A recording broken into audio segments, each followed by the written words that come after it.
She moved on with another guy and got engaged. And now my horse is... I am the Rod Pedersen Show intern here, Rachel Bishop, and you are about to see my exclusive interview with CBC Olympics host Scott Russell. In the interview, we talked all about his journey, how we got to this point in his career, and what he thinks, where he thinks Olympics go from here in this COVID era. Stay tuned. How did you get from CBC Radio Charlottetown, growing up in Oshawa, to where you are now, like the face of the Olympics in Canada? I'll tell you what, it's been a bit of a journey, hasn't it? I went to CBC after graduating from the University of Western Ontario, had a master's degree in journalism. When I went to CBC in Charlottetown, I originally covered the agricultural beat in Charlottetown. Wow. For the local supper hour television show called Compass. And then what happened was Diana McDonald, who was one of the first female sportscasters in the country, was the sports anchor at CBC Charlottetown. And she left to go to TSN, and that opened up a spot at Charlottetown to be the sports anchor, which I readily went for, and I got that, covered everything from harness racing to local curling to the lobster carnival. It was fantastic, and I went from there. And what happened was I got my first network assignment at CBC to cover the Canada Winter Games in 1987 in Cape Breton, Nova Scotia. And I went there to cover alpine skiing and cross-country skiing. And the Canada Games was always sort of like the training ground for CBC Network Sports. And if you proved yourself there, there was a chance you might get on with the network. And so I had a great experience in Cape Breton. And soon after that, I moved to Montreal, became the weekend sports anchor there. And that's where I started covering Hockey Night in Canada. And I was there for 5 years, and then got the job at the network full time in 1992. Wow. And the rest is history. That's crazy. So you've been working at CBC since before I was even alive. That's really cool. Yeah. What's kind of the differences between all those jobs and, being the in-studio host now? What would you say are the biggest challenges in terms of the adjustments, or the biggest differences that you noticed? Well, being the sideline reporter at the CFL, rinkside reporter at Hockey Night in Canada, and I went on to host the Western shows on Hockey Night in Canada. It was a great proving ground to do the job that I'm doing now, which is the studio host of the Olympic Games. And the reason for that is being on site at the field of play is a huge learning experience, and to have contact with the players and all of the athletes who compete for Canada, because I covered world championships as well, and I was at Lake Louise and called the alpine skiing there. Being on site for a big athletic event, whether it's professional or high performance, amateur, is a great learning experience, because you find out how to relate to the athletes, and you actually get the story and the lay of the land by being there. And so you can translate that when you become a studio host. You actually have credibility because you've been in the field and know what happens close to the field of play. It was a tremendous experience. More from Scott coming up in a minute. We're going to take a quick break, though. There'll be more when you come back. Hello, I'm Sean McNall, owner of TG Marketing. We are a promotional product company located in Regina, Saskatchewan. Originally founded by Tom G. McNall in 1985, we are now in our 35th year of business. My brother Ryan and I, along with our great staff, have carried the torch since Tom retired in 2011. For those of you who don't know what we do, we sell items with a company's logo on it, like clothing, pens, phone chargers, Bluetooth speakers. The list of products available is endless. Our products are a great form of advertising. Whether you want to give a gift to a valued client or show your appreciation to your staff, We have a friendly team that can help find the right product for your needs. The key to our success has been our customer service and our vast knowledge of products in our industry. We ask the right questions to get you in line with the proper product for the project you are working on. Stop by 1046 Winnipeg Street and view our showroom. Get some ideas for that next promotion you're working on. Let's make your business what everyone's talking about.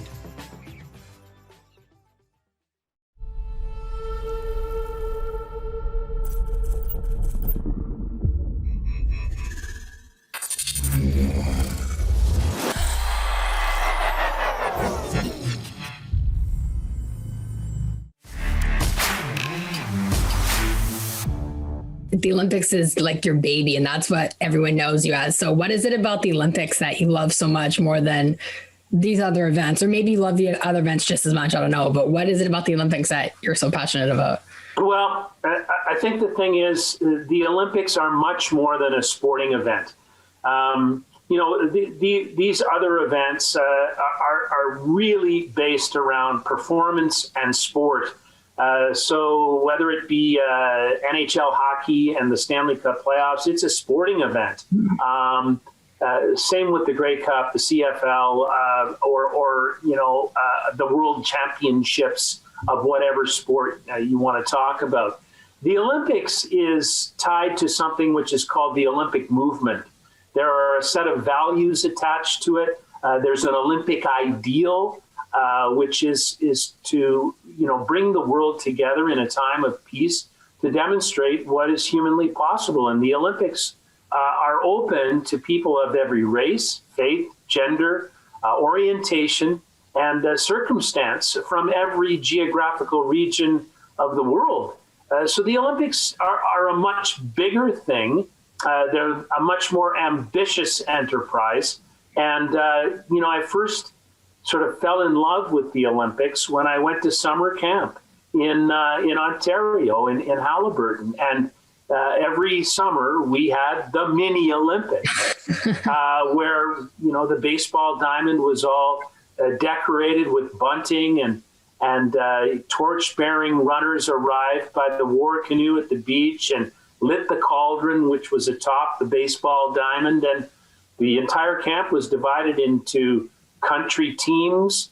We built embassies, and there was an opening and closing ceremony. And, it's a real, it is a spectacle. Mm-hmm. That's what I love about the Olympics. It's a spectacle. It's the greatest recurring spectacle on the face of the earth. Mm-hmm. And there is no event on the earth that is as ambitious as the Olympics and aspires to be all things to all people. And I love it because it's much more than a sporting event. It's an event which is about humanity. The camp I went to in Muskoka did something similar. It was just with two teams, but it was like lumbermen and voyageurs. It was a similar idea. Yeah, it was really fun. We had like cheers. We had opening campfire, closing campfire. We had leaders as well. Yeah, it was really, really fun. Yeah, well, I went to a camp called Kilkoo Camp in Halliburton, and the Olympics had been going on at Kilkoo since 1932. Oh, wow. And they divided the camp into 5 teams, and it was England and Canada and the United States and Russia, and before that it was South Africa and New Zealand. It was pretty cool, and to hear our director say those famous words of de Coubertin when he said the Olympics are more than about victory; they're about the struggle and the taking part. It was hugely important as I kind of evolved into what I've become today as the Olympic host. Thank you so much for tuning in to the RP Show pre-show. Once again, I'm Rachel Bishop. Stay tuned. Main events coming up next.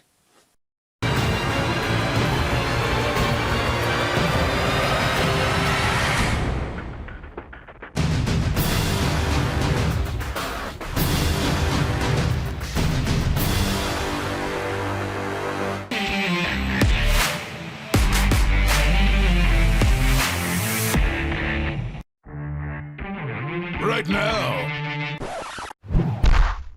Darren.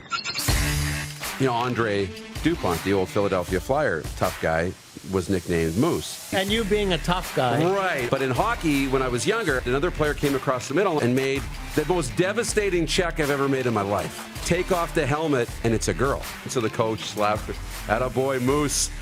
Just like the Moose. And I'm like, I have no idea who that is, right? The one sports show where roughing is encouraged. How about that? Good morning, John. That's a great story. Rod Pedersen Show on the air for a Football Friday here. Final day of the week, getting into the long weekend here across the country as we say good morning. And we've got our Caliber coffee is hot and ready to roll. And good morning to you, too. Wayne is watching, I believe, in Victoria. I saw that. Jay Cassian, good morning from Winnipeg. Not Winterpeg or Winnipeg. Winnipeg, because they're up 1-0 on the Edmonton Oilers heading into tonight's game, too. And defending Grey Cup champions for the last 2 years. There you go. They are Winnipeg. Yeah. The Snowman's checking in from Carolina. Good morning, Snowman. Good to see you watching this morning. William May says, good morning. We're all ready for football frenzy. They're ready for you, John. Good. That's good. And I know we got some great stuff to get to this morning. So good morning to everybody watching. Lawrence Smith watching from Kamloops. Carlos Legenda watching from his usual spot. So Bo Halverson's watching in Saskatoon. Stacey Champagne, good morning, good morning, good morning. Well, lots to get to on the show today, John. How are you? How's the week been? I haven't talked to you in been a week. Great weekend. Lots of fun. A lot of people talking football. They are enthused. They want to see it. They believe it's going to happen. And they believe it's going to happen on August 5th. If it doesn't happen, they'll be disappointed, and the alternative would be Labor Day, probably. But the prevailing feeling out there right now, Darren, is it's going to happen for August 5th, which I think is great. Okay. And training camp in 3 weeks. Well, I'm going to tell you this. Right off the hop, before we do anything else, we are going to have a positive day, John. There's not going to be any negativity around here. We're going to be positive. We're going to send you into the weekend feeling great and optimistic about whether it's football or your hockey team. So get your comments in. Whatever you want to talk about, I'll give you a reason to be optimistic and happy about it, okay? Whether your team lost, Clark, me, I'll give you reasons to be optimistic, okay? You were watching a lot of hockey this week, too. Yeah, I sure was. A couple of great games. I was really surprised the way Winnipeg beat Edmonton 4-1. A great game, and that team in Winnipeg's doing well. They're a pretty good hockey team, and I don't know.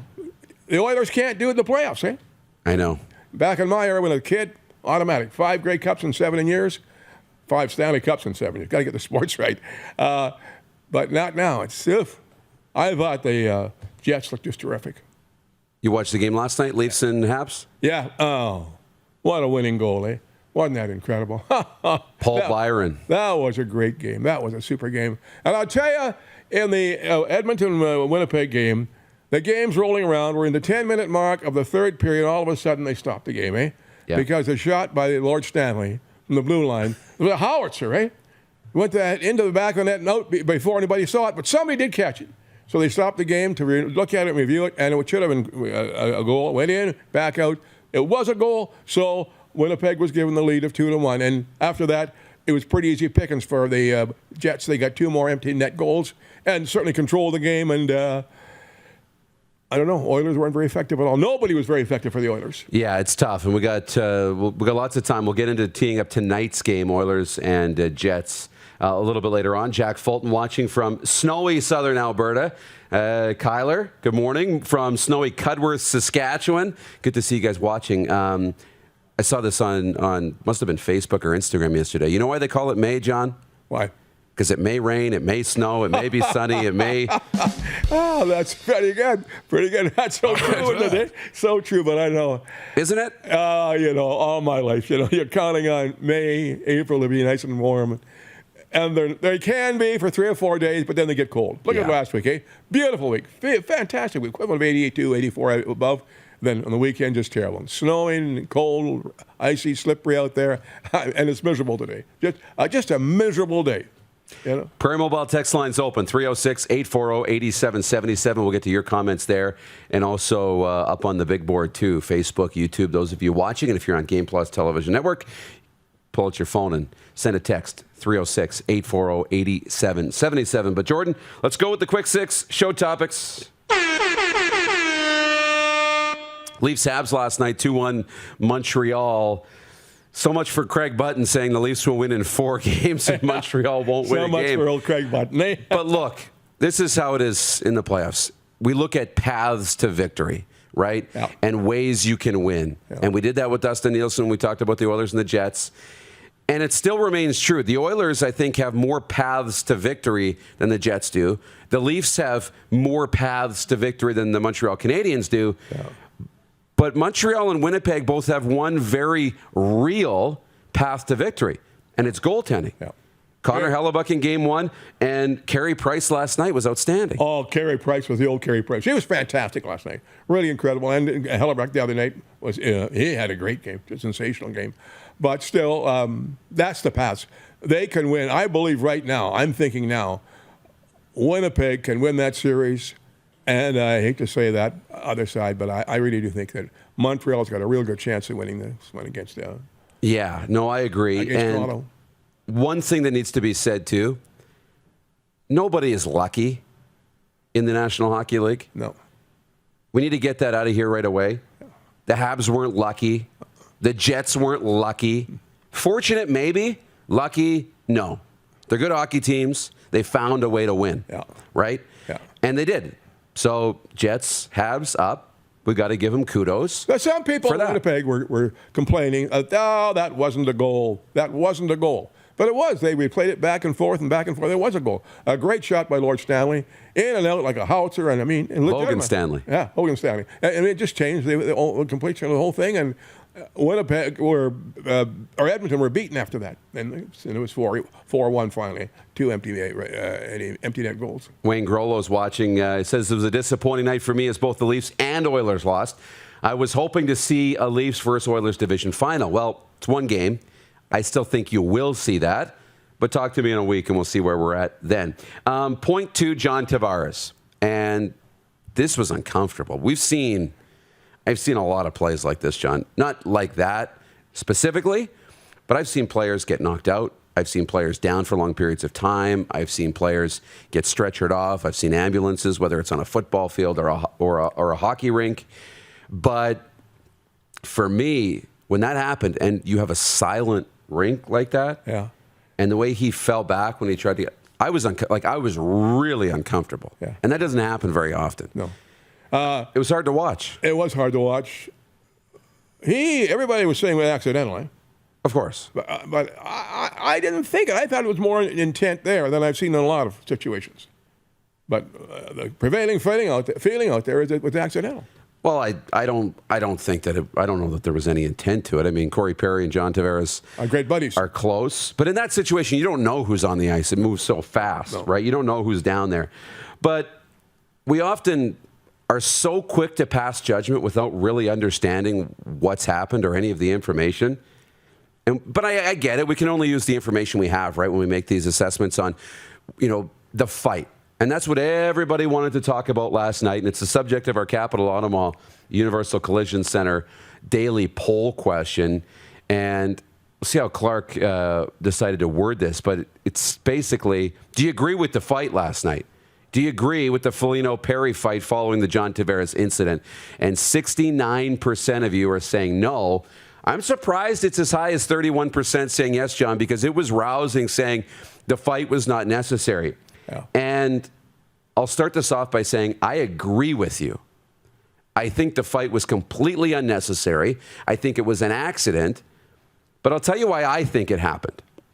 And I listened to the post-game press conferences, and Foligno says they knew it was an accident. He said, yeah, if it was an accident, I don't really know. But it's our captain laying on the ice. So they wanted to have some kind of a response. This is the playoffs. Yeah. So you get the response. And Corey Perry said finally, kind of rolled his eyes and said, yeah, well, okay, I'll do it. And if you noticed, he didn't fight back. No. Right? No. Corey Perry didn't fight back. No. So there's that respect factor there of just understanding, okay, this is going to happen whether it's silly or not. No. And the other angle to it is you got to remember the Leafs didn't get to see a replay. No. There was no replay in the building. No. And your coach is... It's hard to believe. Right. And your coach is fired up and yelling, and some teammates are fired up, and your captain's laying on the ice. and it's Corey Perry skating away from the incident that just knocked your captain out. Yeah. And as a new guy on the team, you're kind of fired up and looking for an opportunity to build some cred within your locker room, standing up for your captain. So you go ahead and do that. And also you take care of it so some other wingnut on the team doesn't try and do something stupid later when Corey Perry's in a vulnerable position. But at the end of the day, they're going to go in the locker room, they're going to watch the replay and say, okay, that was an accident, probably didn't need to fight him, feel a little whatever, and move on. But the thing that you wonder about is sooner or later there's going to be an accident, fight in a situation, whether it's an accident or not, that's going to really hurt somebody, and that's what scares me. I mean, I thought that was quite a collision, those two, quite frankly. You know, I don't know. What's the story in Tavares? Is he okay?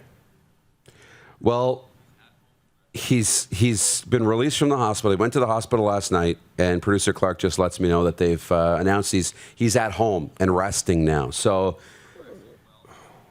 yeah. John Tavares. The official word, John, he's progressing well, but out indefinitely.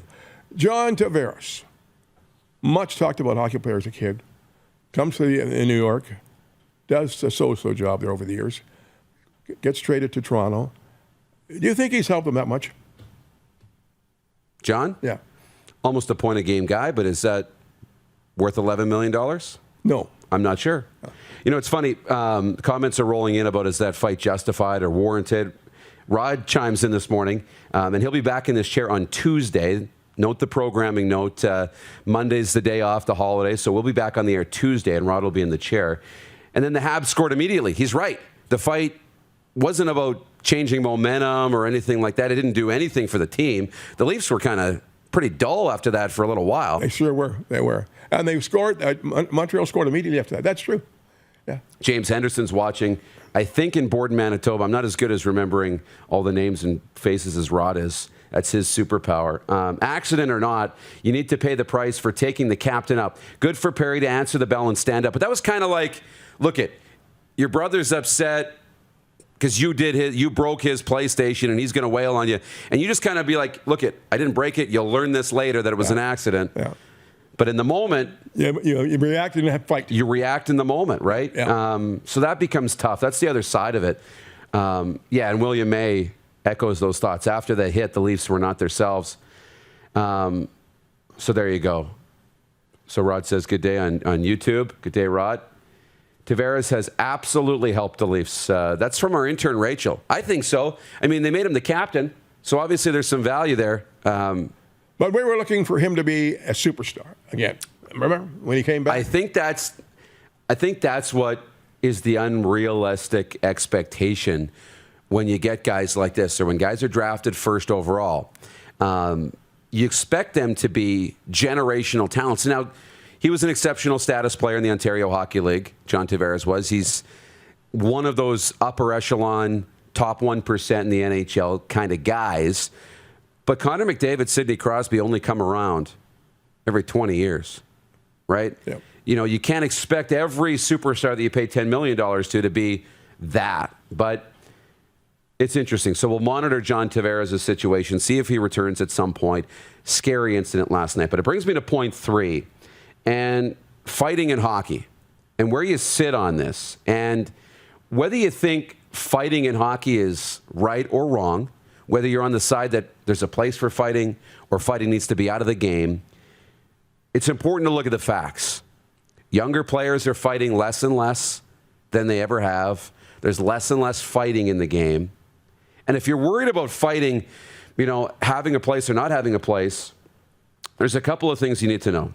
One, if you're on the side that fighting needs to be out of the game, you're going to have a little patience, because there's still a lot of people that grew up with fighting in the game that feels it has a place, right? Oh, they go nuts. It was part of your, all the hockey you've watched. Yep, lots of it. Right? Usually they fight every game. Right.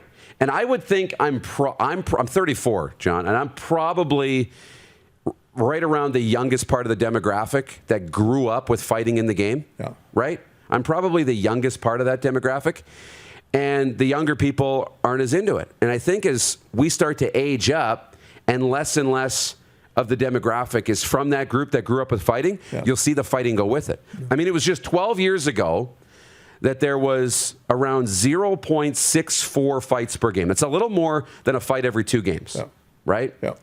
12 years later, today, this season, 0.19 fights per game. That means it's less than a fight every 5 games. So the numbers are going down anyway. You just have to be patient. It's not going to happen overnight. My era, and Rod Pedersen's era, his dad's era, I should say, there was a fight every game. Every game. Especially when Rolo played out. At least one. Especially when Rolo played Milestone. How about that? Or Foam Lake played Wynyard. Yeah, that's right. Exactly. But if you are those in that group that likes fighting and thinks it has a place in the game, you're going to have to start to accept that it might not be around that much longer. John Ohm on Facebook, how about those Habs, Clark? I like that I haven't put myself out there that aggressively, that they're not trolling me. Clark's getting all of it. Kevin Olnick on YouTube says, I think the NHL needs to look at how they handle players leaving on a stretcher. We can't expect players to just get back to normal. Get players off the ice and clear their heads. He gave the thumbs up as he went off, so that was always, you always want to see that. Wayne Grollo, again, I hope the Leafs can get over losing Tavares and get back to how they played during the regular season. I think a day off will help. I really do. And Jeff Cabela says, not a fan of fighting, but it happens. The staged stuff is garbage. Yeah. And Don McNeil, one final thought. The game has evolved. Fighting is naturally disappearing. That's it. Just evolve, right? You know, evolve and grow. And whether that includes fighting or doesn't include fighting, you have to be able to grow and adapt. John, we're going to flip gears now. We've got a little bit of the hockey out of the way. I only got to point 3. Quickly, point 4 was just NHL playoff recaps. Ryan Lundberg ended a wild 6-5 game for Florida, and the Rats are in business against Tampa. Yeah. Pens beat the Isles 5-4 to lead 2-1. Crosby, another unbelievably sensational defensive play in that game. And the nightcap, Vegas, Marc-Andre Fleury was a little shaky early on, let in those 2 quick goals, but didn't see a lot of action, shut it down the rest of the way. Yeah. Vegas got on it, never looked back, and won that game. So Vegas goes up 2-1 on Minnesota. I think that hockey overall that I watched on the weekend, just terrific. Unbelievable. Yeah. All right. Not on the weekend, the last 2 or 3 nights. Yeah. Just terrific. Just terrific. Unbelievable. Football next. The president of Football Canada, Jim Mullin, will join us on the video chat, I believe, from his beautiful Bowen Island estate. It's the Rod Pedersen Show. Rod's week off here on Game Plus Television Network, Facebook and YouTube Live, and 24-hour sports talk at rodpedersen.com. Head to youtube.com/The Rod Pedersen Show now. You gotta subscribe. Click the subscribe button for all the content you may have missed.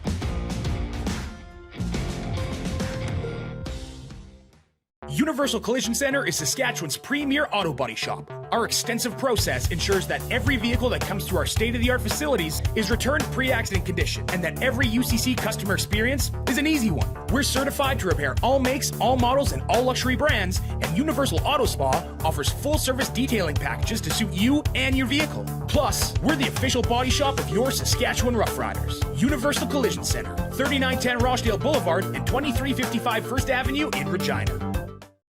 Bronco Plumbing and Heating, proudly serving Regina and surrounding area since 1978. We are excited to announce the new Bryant Furnace Trade-in Allowance Program.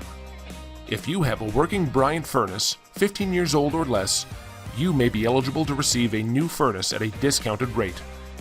If you'd like to take advantage of the Bryant Trade-in Program, or to hear how we can help improve your home, give us a call today at 306-781-2090. At Prairie Mobile, you can get the phone you want when you want. All smartphones are $0 every day. With convenient locations across Saskatchewan, Prairie Mobile, your SaskTel authorized dealer, has you covered. Visit us online at prairiemobile.com. Is it time to take your event online? Bring it to IKS Live. We've got a fully customized virtual event platform with remote guest support for your next fundraiser, talk show, conference, performance, and more. IKS Live offers live streaming to Facebook Live and YouTube and pre-recorded capabilities, both in our studio with green screen available and on location with pre-production and post-production services. Visit us at ikslive.ca. Stars, you're dispatched to a scene call. The patient has multiple traumatic injuries and is unconscious but breathing. This is why I back the Stars lottery. Stars, we can accept the mission. This is why I'm all in. Mission accepted. Have a safe flight. The prizes are great. The cause is critical. Stars Lottery, the lottery on a mission. Get your early bird tickets by June 24th for a chance to win a truck, trailer, toys, and cash. Buy yours at starslottery.ca or 1-844-STARS-SK. People donate blood for moments like this. But there are lots of reasons why Canada's Lifeline needs donors every day. Like the fact that someone with leukemia can need up to 8 units of blood a week. Or that donated blood lasts no longer than 42 days. Or to help new moms and babies, like Henry. There's lots of reasons to donate blood. That's why we need donors every day. The need for blood is constant. Join Toyota and our Toyota dealers in supporting Canada's Lifeline. Here's how your business can be a part of Canada's fastest growing sports talk show. All you have to do is contact us, and we will tell you all about the dynamic and exciting marketing opportunities we have, utilizing a fully integrated 360-degree multi-platform. Imagine your business seen and heard across Canada on Game Plus TV and around the world on the Rod Pedersen Digital Network. You will use one of the most overused expressions in sports. You gotta be kidding me. Get your business involved. Contact the Rod Pedersen Show today.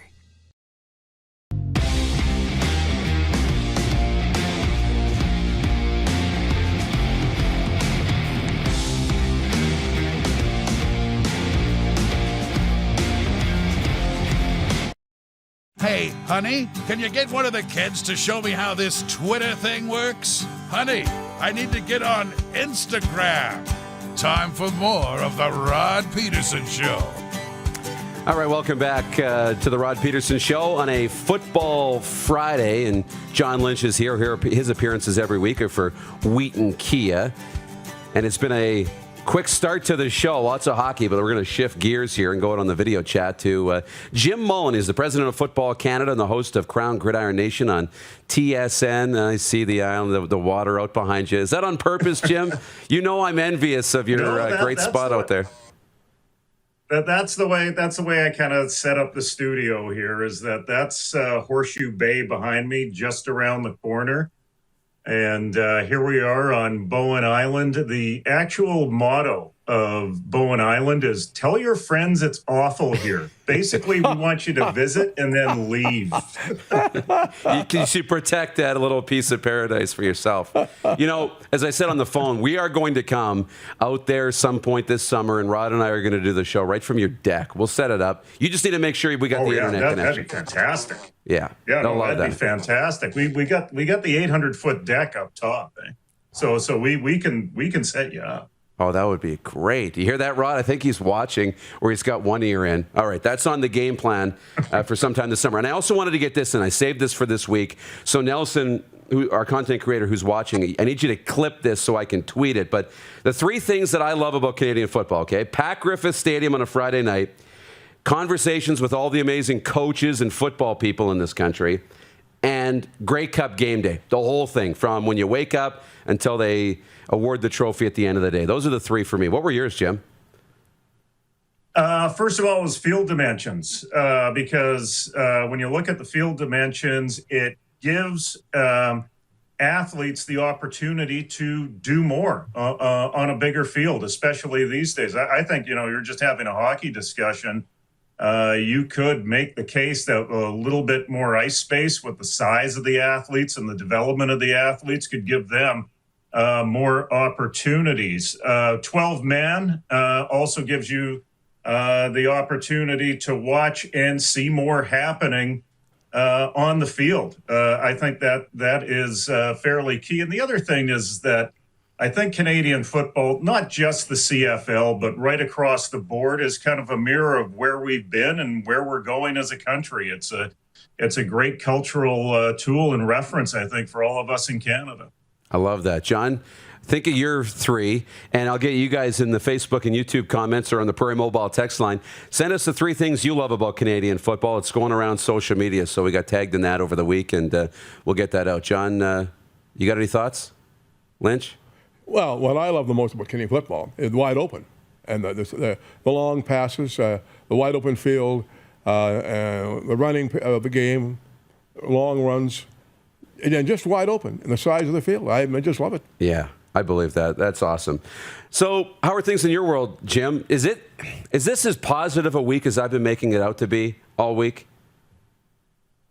Well, I mean, I guess we see things through the lens of amateur football over here these days, and I think there are some challenges across the country. To be transparent with everyone, I mean, New Brunswick is open for business in terms of football, but there are some challenges with the pandemic still. We had to cancel our Canada Cup, our national U18, and cancel a number of national competitions for this summer, just because of all the planning that goes into it.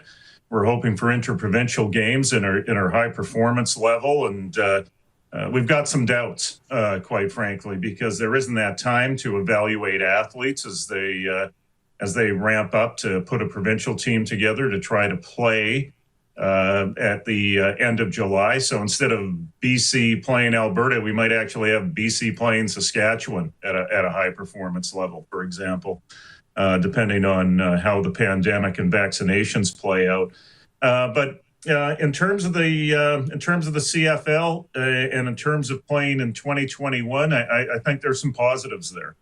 It may mean that you're looking at Eastern teams playing out west. I secretly wonder if the Toronto Argonauts might be appearing back in your old hometown of Saskatoon.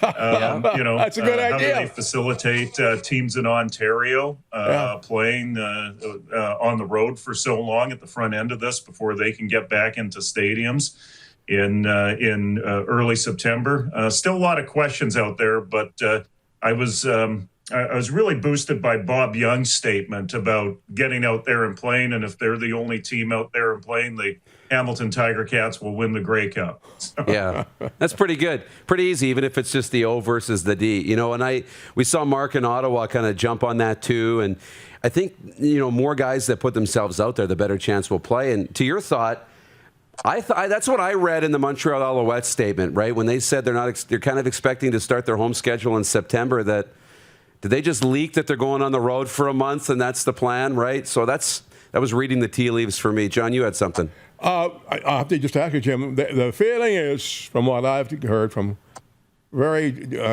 guys who know what's going on, I think we're going to do it. We're going to start August 5th. Do you believe that?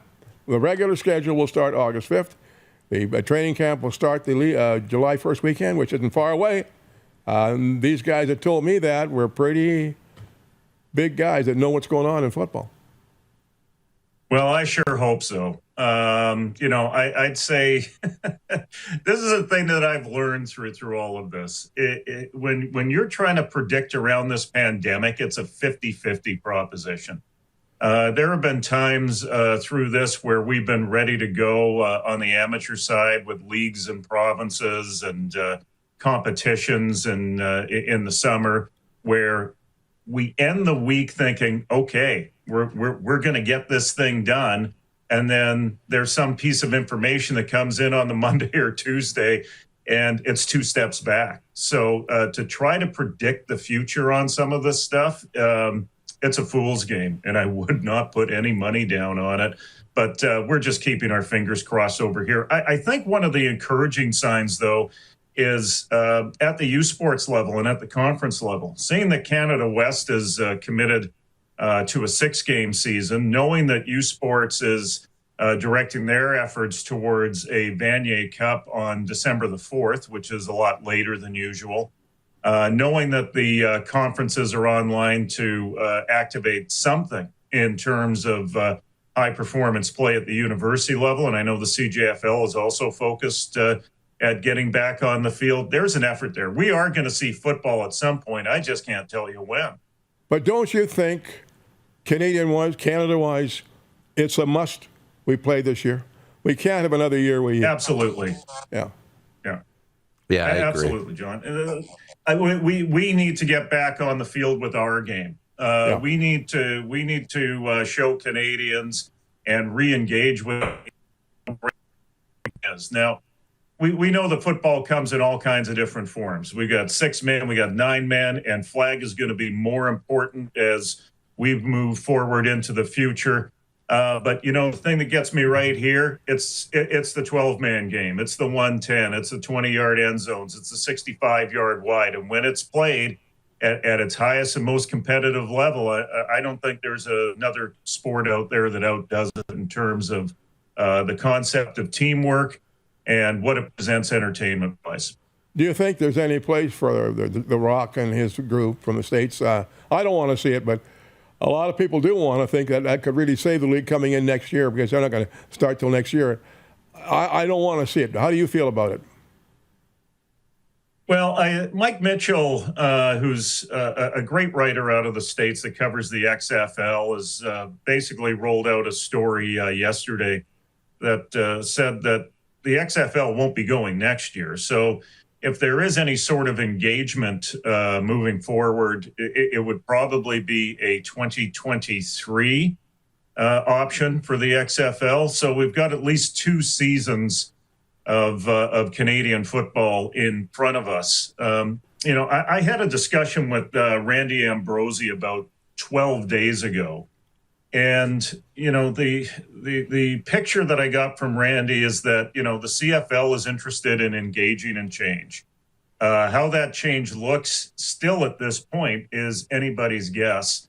But for us on the amateur football side, what we need to look at is not having that discussion about rules, because what we need to focus on coming out of the pandemic is getting players back on the field, focusing on athletes, focusing on coaches, focusing on officials, so we can get this game restarted again. The XFL and the CFL, they are going to do what they are going to do. I think that's the way I ended up my conversation with Randy 12 days ago. But at the end of the day, our focus is just getting back to football. I'm concerned about Randy in some ways, Jim. I don't know if he's a good guy. I like him, but I think this has been a very time-consuming, draining experience for him. Do you not think so? I think it's a time-consuming and draining experience for everyone right now as we go through COVID. It's certainly been that way for us over at Football Canada. You want to talk about cancel culture? I think we've canceled 32 events over the last year and a half. It's been frustrating. I bet. I don't envy the position that he's in, quite frankly, and I don't envy the position the teams are in. Because everything's so uneven across the country. What can work in one province doesn't necessarily work in another province. I think the good thing that's come out of COVID through all of this is the opportunity for everybody's operations to revisit how they operate. And it's allowed everyone to take a step back, re-examine relationships, and re-examine what your business model is moving forward. I think we've made some good headway at Football Canada in terms of repositioning ourselves as soon as we come out of the pandemic. I hope that what the CFL and the Board of Governors come to in terms of a conclusion is something that is in alignment with what we do, quite frankly. Right now, it kind of feels like we're on different trajectories between what amateur football does and what professional football does. When we get out on the other end of this, I hope there's a lot of teamwork there. Yeah, I agree. I think that's the biggest thing at the end of the day, right? Working together. So we got to go, but what's next for you on your calendar, the Football Canada calendar, the next coming weeks? Portis Trophy, Monday. We're rolling it out on Holiday Monday. We've got 6 very over-capable players, Canadians in the NCAA that have been evaluated by 20 voters from across the country. Not to discount 4 of them, but I really think this comes down to a battle between John Mechie III. He's playing in Alabama. He's out of Brampton, Ontario. Had 916 yards receiving, 55 receptions. 35 of those were for touchdowns or first downs. He was a big impact player, moved up to number 2 in terms of receiving on the national champion. And Eamon Ogbongbemiga the senior linebacker that signed with the San Diego Chargers. He's a guy that I'd love to see in the Canadian game. Second team Big 12 and MVP honorable mention on the defensive side in that conference. I think that's where the battle is for the Cornish Trophy on Monday. Awesome. We're looking forward to it. We'll be following closely, Jim. Enjoy the weather. We're getting snow this weekend, Saskatchewan. So, oh, ho, ho. Good to see you, my friend. Yeah, take care, guys. Always a pleasure being on here. Say hi to Roddy for me. We will. Jim Mullin's the president of Football Canada and the host of Crown Gridiron Nation on TSN. Wonderful advocate for our Canadian game. And a lot of comments coming in about what you love about Canadian football, John. A lot of them. We got a break, but we'll come back. We'll read some of those. We've got a sports update next. This is the Rod Pedersen Show on the final day of Rod's week off. Football Friday, Game Plus TV, Facebook and YouTube Live, and 24-hour sports talk for Suds full-service car wash at rodpedersen.com. Have you subscribed to the Rod Pedersen Show YouTube channel yet? Head to youtube.com/The Rod Pedersen Show now.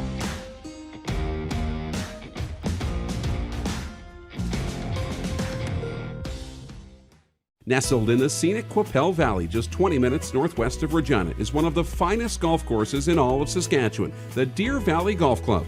The clubhouse has a full-service restaurant, and customers can enjoy a casual dining experience with spectacular views of the golf course and valley. A fully stocked golf shop, staffed by PGA of Canada professionals, is equipped to meet all of your golf apparel and equipment needs. Book your tee time, family event, or corporate tournament today at the Deer Valley Golf Club. Call 306-731-1445. Don't rack your brain trying to source the equipment and materials you need for your business. Rockstar can operate your entire supply chain, from PO creation to expediting your shipments, all from our office. Leverage the buying power of the Rockstar Buying Group to not only save money and time, but also the headache. From gloves to glue, we can provide it for you. Find out more at rockstar.com. Capital Ford Lincoln is Truck Nation. Looking to buy your next truck or sell your current one? Capital is Canada's truck destination. Shop online or in-store to see the new 2021 Ford F-150, Ranger, Escape, and more. Right now is the best time to lease or finance a new vehicle. Can't find exactly what you're looking for? Let us help by sourcing your vehicle from our dealer network or custom ordering one that is perfect for you. Capital Ford Lincoln is Truck Nation, 1201 Pasqua Street North in Regina. Does this look familiar? Your fans deserve an incredible arena experience. It's time for an upgrade. Stunning graphics. Revenue opportunities are just the beginning with our in-venue display systems and scoring technology. Let us help you find the best solution for your facility. EDG, always delivering the best fan experience.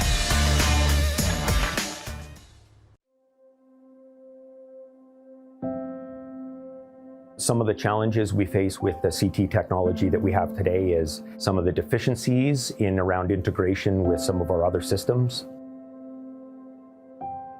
The addition of 2 new 4D simulators within the programming of the Saskatchewan Cancer Agency is going to have significant impact on the care we provide to the people of Saskatchewan.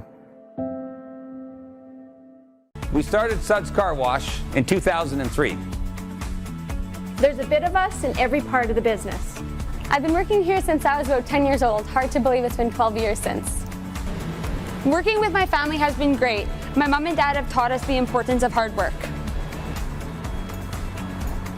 I've been here since I was 10 years old, and my dad has taught me a lot about quality work. From all of us at Suds Car Wash, we make your car shine.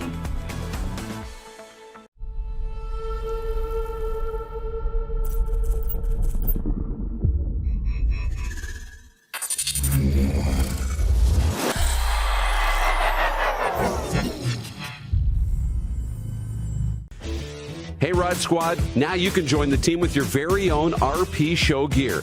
Head to rodpedersenshop.com and get yours today while supplies last. It's just like we wear on the show, official RP Show gear at rodpedersenshop.com. Did you know you can catch all the best moments from the show on all our social media platforms? Now, back to the studio with Rod. All right, to the video comments, or your comments on YouTube and Facebook. Paul Shanks was snowing in Saskatoon a couple hours ago, but it's all gone now. Wayne Grollo, are you kidding me, Dupes? Really? Snow? I now know why I moved to Victoria. LOL. Yeah. I hate you, Grollo. How about that? Randolph Zora to the what's great about the CFL. The 20-second rule, one key in the CFL, in his opinion. I do have I think it's a little bit of a misconception that the 20-second play clock speeds up the game. I really do.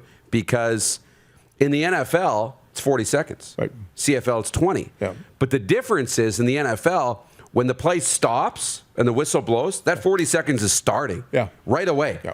In the Canadian Football League, the dust has to settle. Yeah. You got to find the football. Yeah. You got to go get the spot. You got to put the football down. Then you got to blow it in. Then the play clock starts. That's right. So the time between plays isn't a whole lot different. No, that's I figured out that many times. That's just about the same, really. When you think pretty close to the same, but just allows you a little bit of that, flexibility, at least in the NFL, to know right away. It can be a little various changes for the U.S. Ryan McCarthy reiterated the thoughts from Jim Mullin. XFL won't start till 2023. No, 2022 is gone then. 2023, that's right. 2023. Yeah. Colin McNulty, our fields won't fit in the U.S. stadiums, and the Americans will never accept our brand of football anyways. Please don't merge with the XFL, Randy. Please. Jeff, the Stamps fan on Facebook, the 3-minute rule in the CFL is the best thing. In my opinion, clock stops after all plays, forcing you to play until the clock is at 0. That's where the saying, no lead is safe, comes from. Ooh, there's a lot. We're going to really get into this, I think, in an hour or two.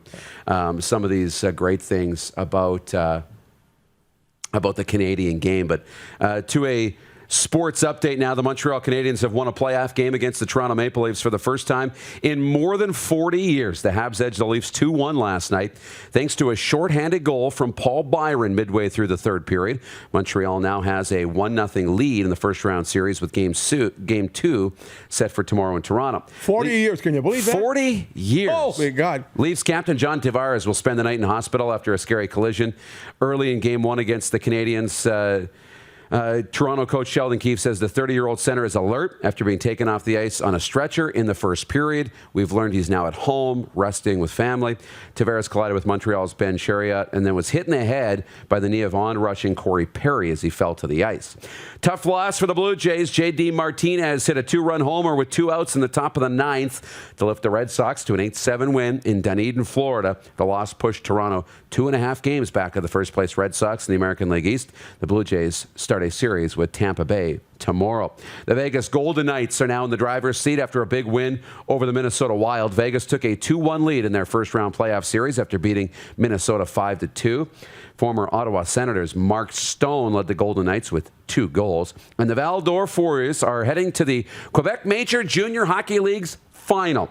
The Warriors finished with a 3-0 sweep and a 6-3 win over the Chicoutimi Saguenayens. Nathan Laguerre had 4 goals in the game. Val-d'Or will face Victoriaville or Charlottetown in the final. And Canadian Corey Connors is the man to catch the PGA Championship. Connors carries a 2-shot lead into the second round of the second major of the year. He's at 5 under on the tournament. Connors has 4 top 10 finishes in his past 8 events. Your sports update for the Tap Brew House and Liquor Store, now open for dine-in, and the drive-thru liquor store is open. And for Ballers Rec Room, we love it at Ballers. Regina's newest entertainment destination is open and back in business. So love to see that. John, takeaways from the Jim Mullin conversation from a few moments ago? Great guy. Cares about the Canadian Football League and Canadian football period. I thought that what he said was really good. I think it'd be great to go out there and do the show from there, wouldn't it? Oh, it'd be fantastic. Tell me about it. Yeah, I'm very impressed with the guy. I see a guy like that, and I think that he is commissioner material. You heard it here first. Well, he cares, knows what's going on, smart, been through it all. I like what I see in this man. I'm concerned about Ambrosi. I don't mean it like that. It's cruel. But I think he's really had a tough time. Unusually tough time.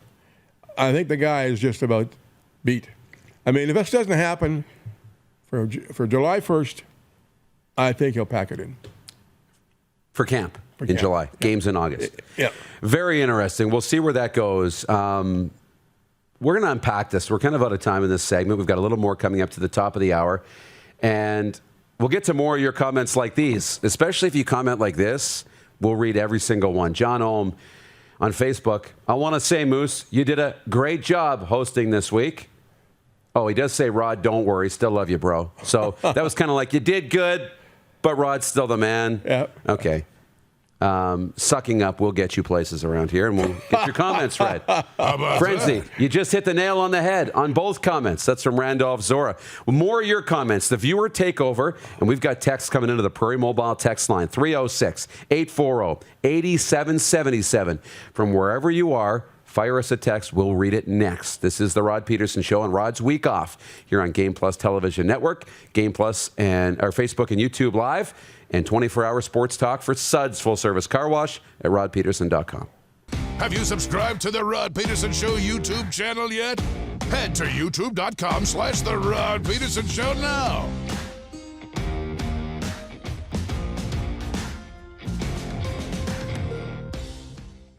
Capital Ford Lincoln is your used car destination.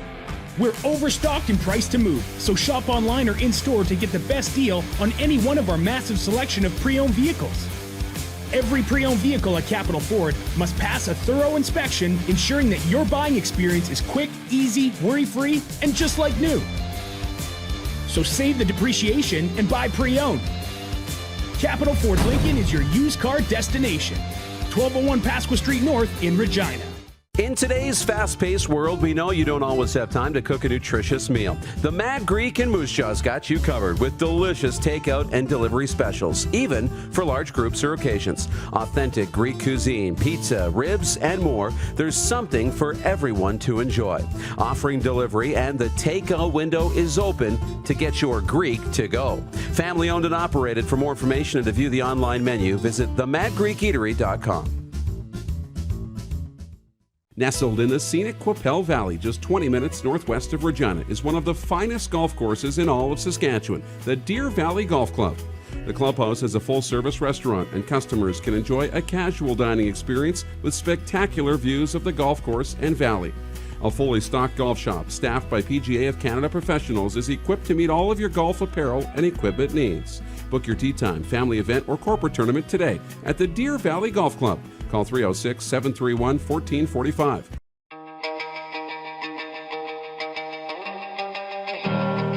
Well, when I first started playing, the scholarship was so important to me. Like, I was working 2 jobs. I was working at a gas station, and I used to actually line the field for the team to get paid, just to make some extra money. I think for me, the opportunities that the scholarships provide is very important, or very specifically the stress it alleviates for myself. The Rams give me the opportunity to buy everything that I need to get the best grades that I can, and that'll lead to me getting hopefully the best job that I can in the future. There wasn't a scholarship opportunity with the Rams. I know that life would have been a lot more difficult for myself. I'm not too sure exactly how much longer I would have been able to play beyond my first year. With the opportunity that they provided for me to go through school with the financial support and with the opportunity to continue to play football, now that I look back on it, was the most important thing in my life.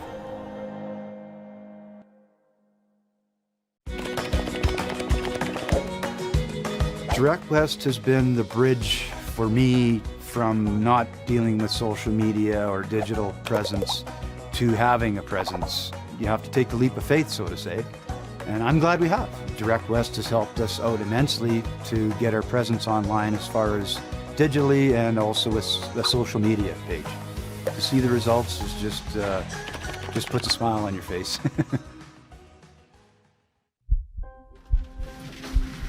People donate blood for moments like this. But there are lots of reasons why Canada's Lifeline needs donors every day. Like the fact that someone with leukemia can need up to 8 units of blood a week. Or that donated blood lasts no longer than 42 days. or to help new moms and babies, like Henry. There's lots of reasons to donate blood. That's why we need donors every day. The need for blood is constant. Join Toyota and our Toyota dealers in supporting Canada's Lifeline. Send us your opinions now. We won't victimize you unless you really deserve it. Now, back to your host, Rod Pedersen. All right, update from the PGA championship in Kiowa Island. Not a good start for Corey Connors. We talked about 5 under leading the way coming into the round 2. Update, Corey Connors is now 3 over. Looks like he's done for the day. He shot a 3 over 75 to drop back in a tie for 10th at 2 under. Phil Mickelson's on the way up, 2 under again today, now into second place with Kevin Streelman. Brandon Grace leads the way, 6 under. He's 4 under on the day through 15. He's got a 2-shot lead. Ian Poulter in the hunt as well. Brooks Koepka is in the hunt. Keegan Bradley, Gary Woodland. So it's going to be a fun weekend at Kiowa Island for the PGA Championship. Wouldn't be right if I didn't get a tennis update in. Pablo Cuevas and Denis Shapovalov played this morning in the semifinals of the Geneva Open in Switzerland, and the Canadian Shapovalov won in straight sets, which means he's off to the final against Casper Ruud. And we're conflicted, John. Casper Ruud is from Norway. How about that, eh? So it's the Norwegian. How about that? Yeah. Against the Canadian. And we'll be watching that over the weekend. We will be watching and we will be cheering for Denis Shapovalov. So imagine how I feel. Imagine how Troy or how Trent Bruner feels in Norway. A Canadian in Norway. How about that? So very unusual. Yeah, very unusual. And I just want to get an update. Clark, can you try and find an update from the mixed doubles championship? Let's. I'm sure if anybody's got it, our friend Devin Haru from the CBC's got it. He's all over the curling. Let's find out what's going on. First assignment, blah, blah, blah. He hasn't been tweeting about curling this morning. Carrie Einerson has played a big role. Yes, Canada qualified. There it is, John. Canada qualified for the Olympics in mixed doubles. They qualified for the playoffs as well with a win. Sweden, Scotland were both at the top of each pool, but Canada has qualified for the playoffs. They will either play second or third in Group A, and they'll finish against Russia at 2:30 Eastern, so 12:30 our time, Mountain Time. So they got the Olympic berth out of the way. Now they can try and capture Canada's first ever mixed doubles world curling title. How about that? Oh, my gosh. Never won it. How about that? No. Yeah. Pretty wild. Yeah. So there you go. Where do you want to go as we head to the top of the hour? I want to talk. You want to do your rider signings? Yeah. Okay. You got the list. Yeah. He's got the notes. John wants to do this every week. He's the only guy let me finally. And I'm the only guy who's going to let him. Yeah. You got a few minutes here, not a long time. But he's excited about these players for the Riders. Which, by the way, while you get the papers ready, there was social media video going around about Cody Fajardo at a practice session out on the park with Shaq Evans and the connecting on the deep ball. They look pretty good. Shaq Evans and Cody Fajardo. Yeah. Go ahead. They're two great ones, eh? Sammy Coates, 6'3", 215, 82 receptions 3 years ago, 857 yards in receptions at Auburn, helping lead Auburn to the Southeastern Conference Championship in the final game, beating Alabama. How about that, eh? How about that? 6'3", How about that? 210. What's we got here? These guys are really, here we go. DeMarcus Gates, 6'3", 225, middle linebacker, Mississippi State. Yep. And recommended to the Riders to me by our good buddy, Eric Tillman. Okay. So he's a great middle linebacker. Could be the guy to play on the outside for the Riders. Been 3 times an All-Star at Mississippi State, and he's led Mississippi State in tackles every year for 3 years. So, what the heck? That's pretty good. Speedster Carl Henderson, 5'11", 190 from Louisiana State years, 147 receptions in the last 2 years, 4.3 speed consistently. Been in the NFL with the Cardinals and the Jets. Now released, but figures he can make it in the NFL. This is what you get with these guys, eh? They've been there. They've been a couple of years, done pretty well, and then got surprisingly released.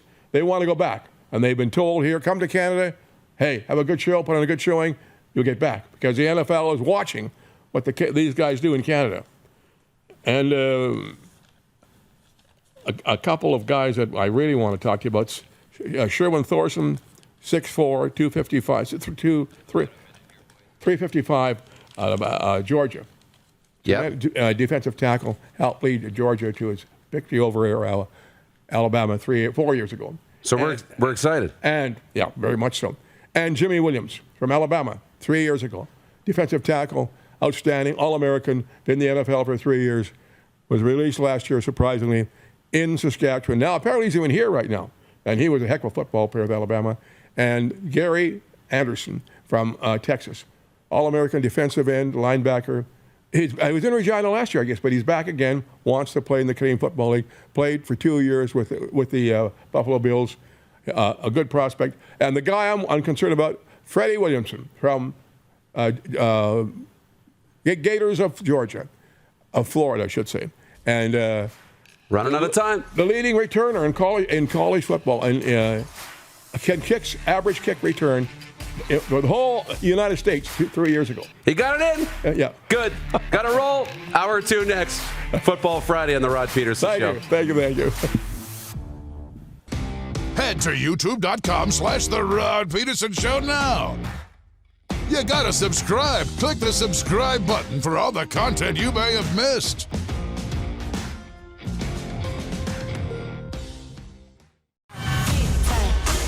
Lot of sun, smoky in the air, that's a lot of pine. Big time, big time, big time, big time.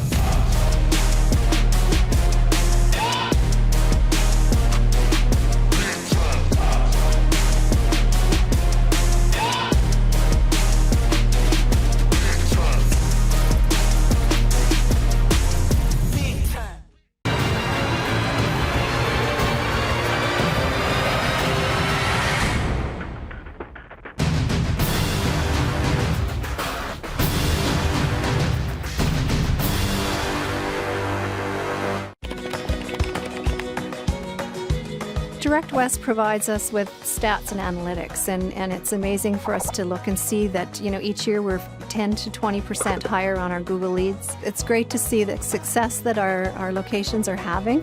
The Direct West app gives us an opportunity to be in one place for people to find any of our locations or our commodities.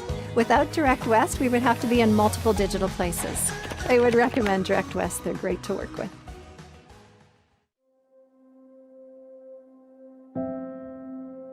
Some of the challenges we face with the CT technology that we have today is some of the deficiencies around integration with some of our other systems. The addition of 2 new 4D simulators within the programming of the Saskatchewan Cancer Agency is going to have significant impact on the care we provide to the people of Saskatchewan. At Prairie Mobile, you can get the phone you want when you want. All smartphones are $0 every day. With convenient locations across Saskatchewan, Prairie Mobile, your SaskTel authorized dealer, has you covered. Visit us online at prairiemobile.com. We started Suds Car Wash in 2003. There's a bit of us in every part of the business. I've been working here since I was about 10 years old. Hard to believe it's been 12 years since. Our parents always taught us about the importance of quality of work and friendly service. And here at Suds Car Wash, we're a family-run business, so it's really important that our customers feel like family. From all of us at Suds Car Wash, we make your car shine. Capital Ford Lincoln is Truck Nation. Looking to buy your next truck or sell your current one? Capital is Canada's truck destination. Shop online or in-store to see the new 2021 Ford F-150, Ranger, Escape, and more. Right now is the best time to lease or finance a new vehicle. Can't find exactly what you're looking for? Let us help by sourcing your vehicle from our dealer network or custom ordering one that is perfect for you. Capital Ford Lincoln is Truck Nation, 1201 Pasqua Street North in Regina. Hey, Rod Squad, now you can join the team with your very own RP Show gear. Head to rodpedersenshop.com and get yours today while supplies last. It's just like we wear on the show, official RP Show gear at rodpedersenshop.com.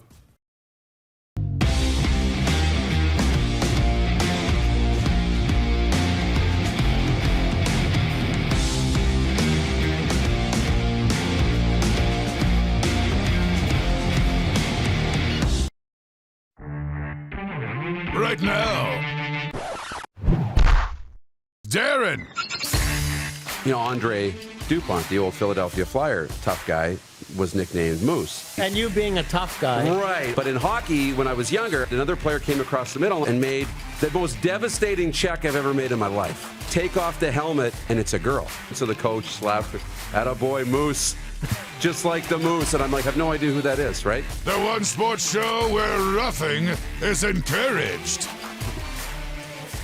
Good morning, good afternoon, Canada. And wherever you're watching around the world, the Rod Pedersen Show on Rod's week off, the final day, and a football Friday here on the Rod Pedersen Show.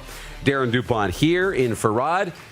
John Frenzy over there, and his appearances every week brought to you by Wheaton Kia here in Regina. And it's been a hot football Friday so far. We had some NHL talk, and it is game day for the Oilers and the Winnipeg Jets. We'll get into that a little bit, too, as we start to tee up Game 2. And we'll get to hockey in the after this first segment. We'll do a little more football, and then we'll transition to hockey a little bit as we get you set on your day towards the weekend. We'll go hockey all the way to the top of the hour for the last half of this part of the show. So to the actually, let's go to the poll, the office pools first. In the spirit of Rod's top 5, bottom 5, we've got the top 5, bottom 5 of our playoff hockey draft, John. Our playoff hockey draft. Over 429. Well, we got 429 entries. Here's the top 5, bottom 5. First place, Maverick. Second is No Name, the old grocery brand, No Name.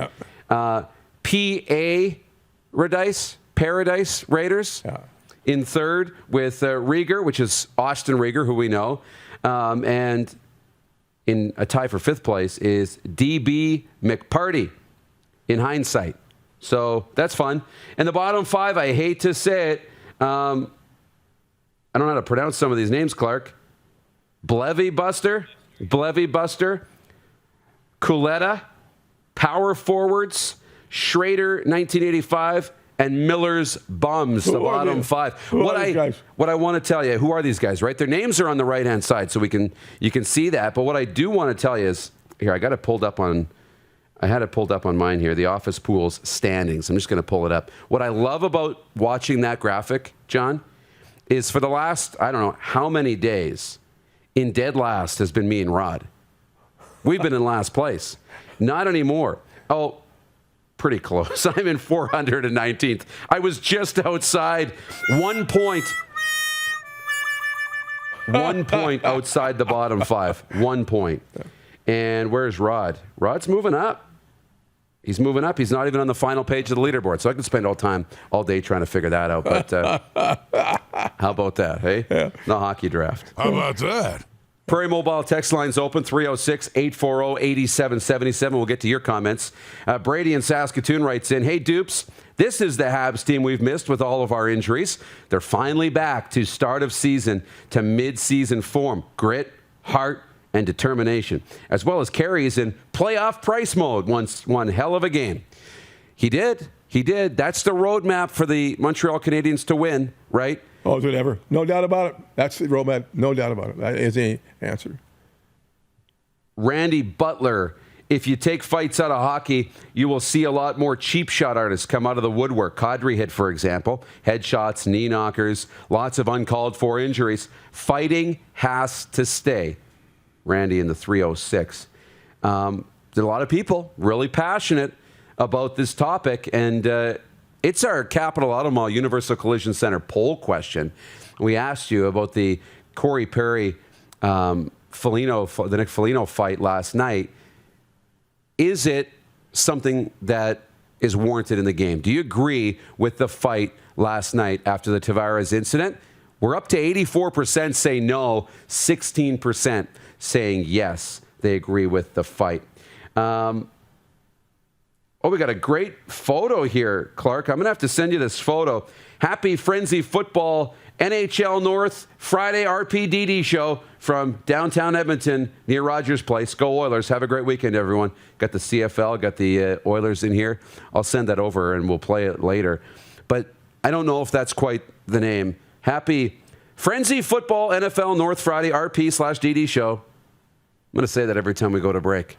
You think I can get that in? Hope you can.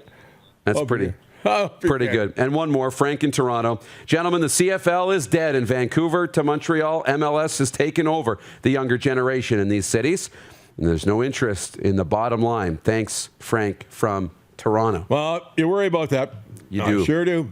Well, I haven't got really a definite plus feeling for it. That they're going to go ahead. We're all set there.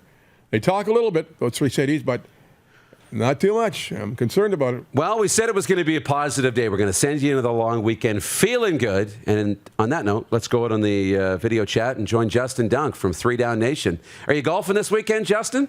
I think you're allowed to now, right? Buddy, yeah. Tennis for sure, man. I've been trying to get better, playing a lot with the friend of the show, Arash Madani, as well. So I'll be hitting the course, my man. What about you? I was going to ask if you and Arash were going to play. Dude, it's snowing here today. I'm not doing anything but staying inside. He's laughing at us. My goodness. I know. That's what we said. I was telling John that's why they call it May, right? It may rain, it may snow, it may be windy, it may be sunny. That. Right? Yeah. I mean, I wish we could get on the tennis courts. When we can travel, we'll do that. We'll hit the courts together. But 1983, I left my cottage on July 7th because it was snowing. July? Yeah. All right. It snowed in every month of the year. I know. Unbelievable. But to better things. I mean, I thought this was a positive week. I want this to be a positive show today. I would let everybody into the weekend feeling good. I've never felt better in over a year about where the CFL's at in terms of possibly being able to play. But am I out to lunch? Like, is it as positive right now that they might play with the comments and the news that's come out this week? Dupes, my man. You know I'm generally a very upbeat and positive guy. But with the CFL, to be quite honest, we got to be realistic here. And I'll give you an example. The Montreal Canadiens, if they get to Game 6, are going to be allowed 2,500 fans at the Bell Centre as of May 28th. The Alouettes came out and said they're very encouraged by that statement. Yet we have the Ticats owner, Bob Young, with Ontario currently still in a lockdown until June 2nd, coming out and guaranteeing that his team is going to play. If there's any team in the CFL, Dupes, that should be guaranteeing they're going to play right now, it should be the Montreal Alouettes. So to me, it's time to pull up the curtain and let's see who really wants to play. Put your money on the table. We know the Ticats have it with Bob Young. Mark Gowdy, the Ottawa Redblacks president, came out and said, yeah, we want to play. Of course we know the Saskatchewan Roughriders want to play. Craig Dickinson replied to one of our tweets at 3 Down Nation and stated that was the case. So let's just go around the league, put the cash on the table, see who's ready to play ball. Because I'll bet you there's a couple teams that would not be good to go. See, and that's why I think it's really positive is, hey, you got a Rod's Rant, the Rod's Rant for Bronco Plumbing and Heating, your factory authorized Bryant Furnace dealer, BroncoPlumbingandHeating.com. That's big. I think, you look at Bob Young, you got one, right? Mark Gowdy's 2 in Ottawa saying yes. It wasn't Craig Reynolds, but it was Craig Dickinson, so 2.5, right? It's starting to turn. If you get to 4 or 5, ownership or presidents that say they want to play and they're going to guarantee playing, we know who the guys are that are willing to come to the table.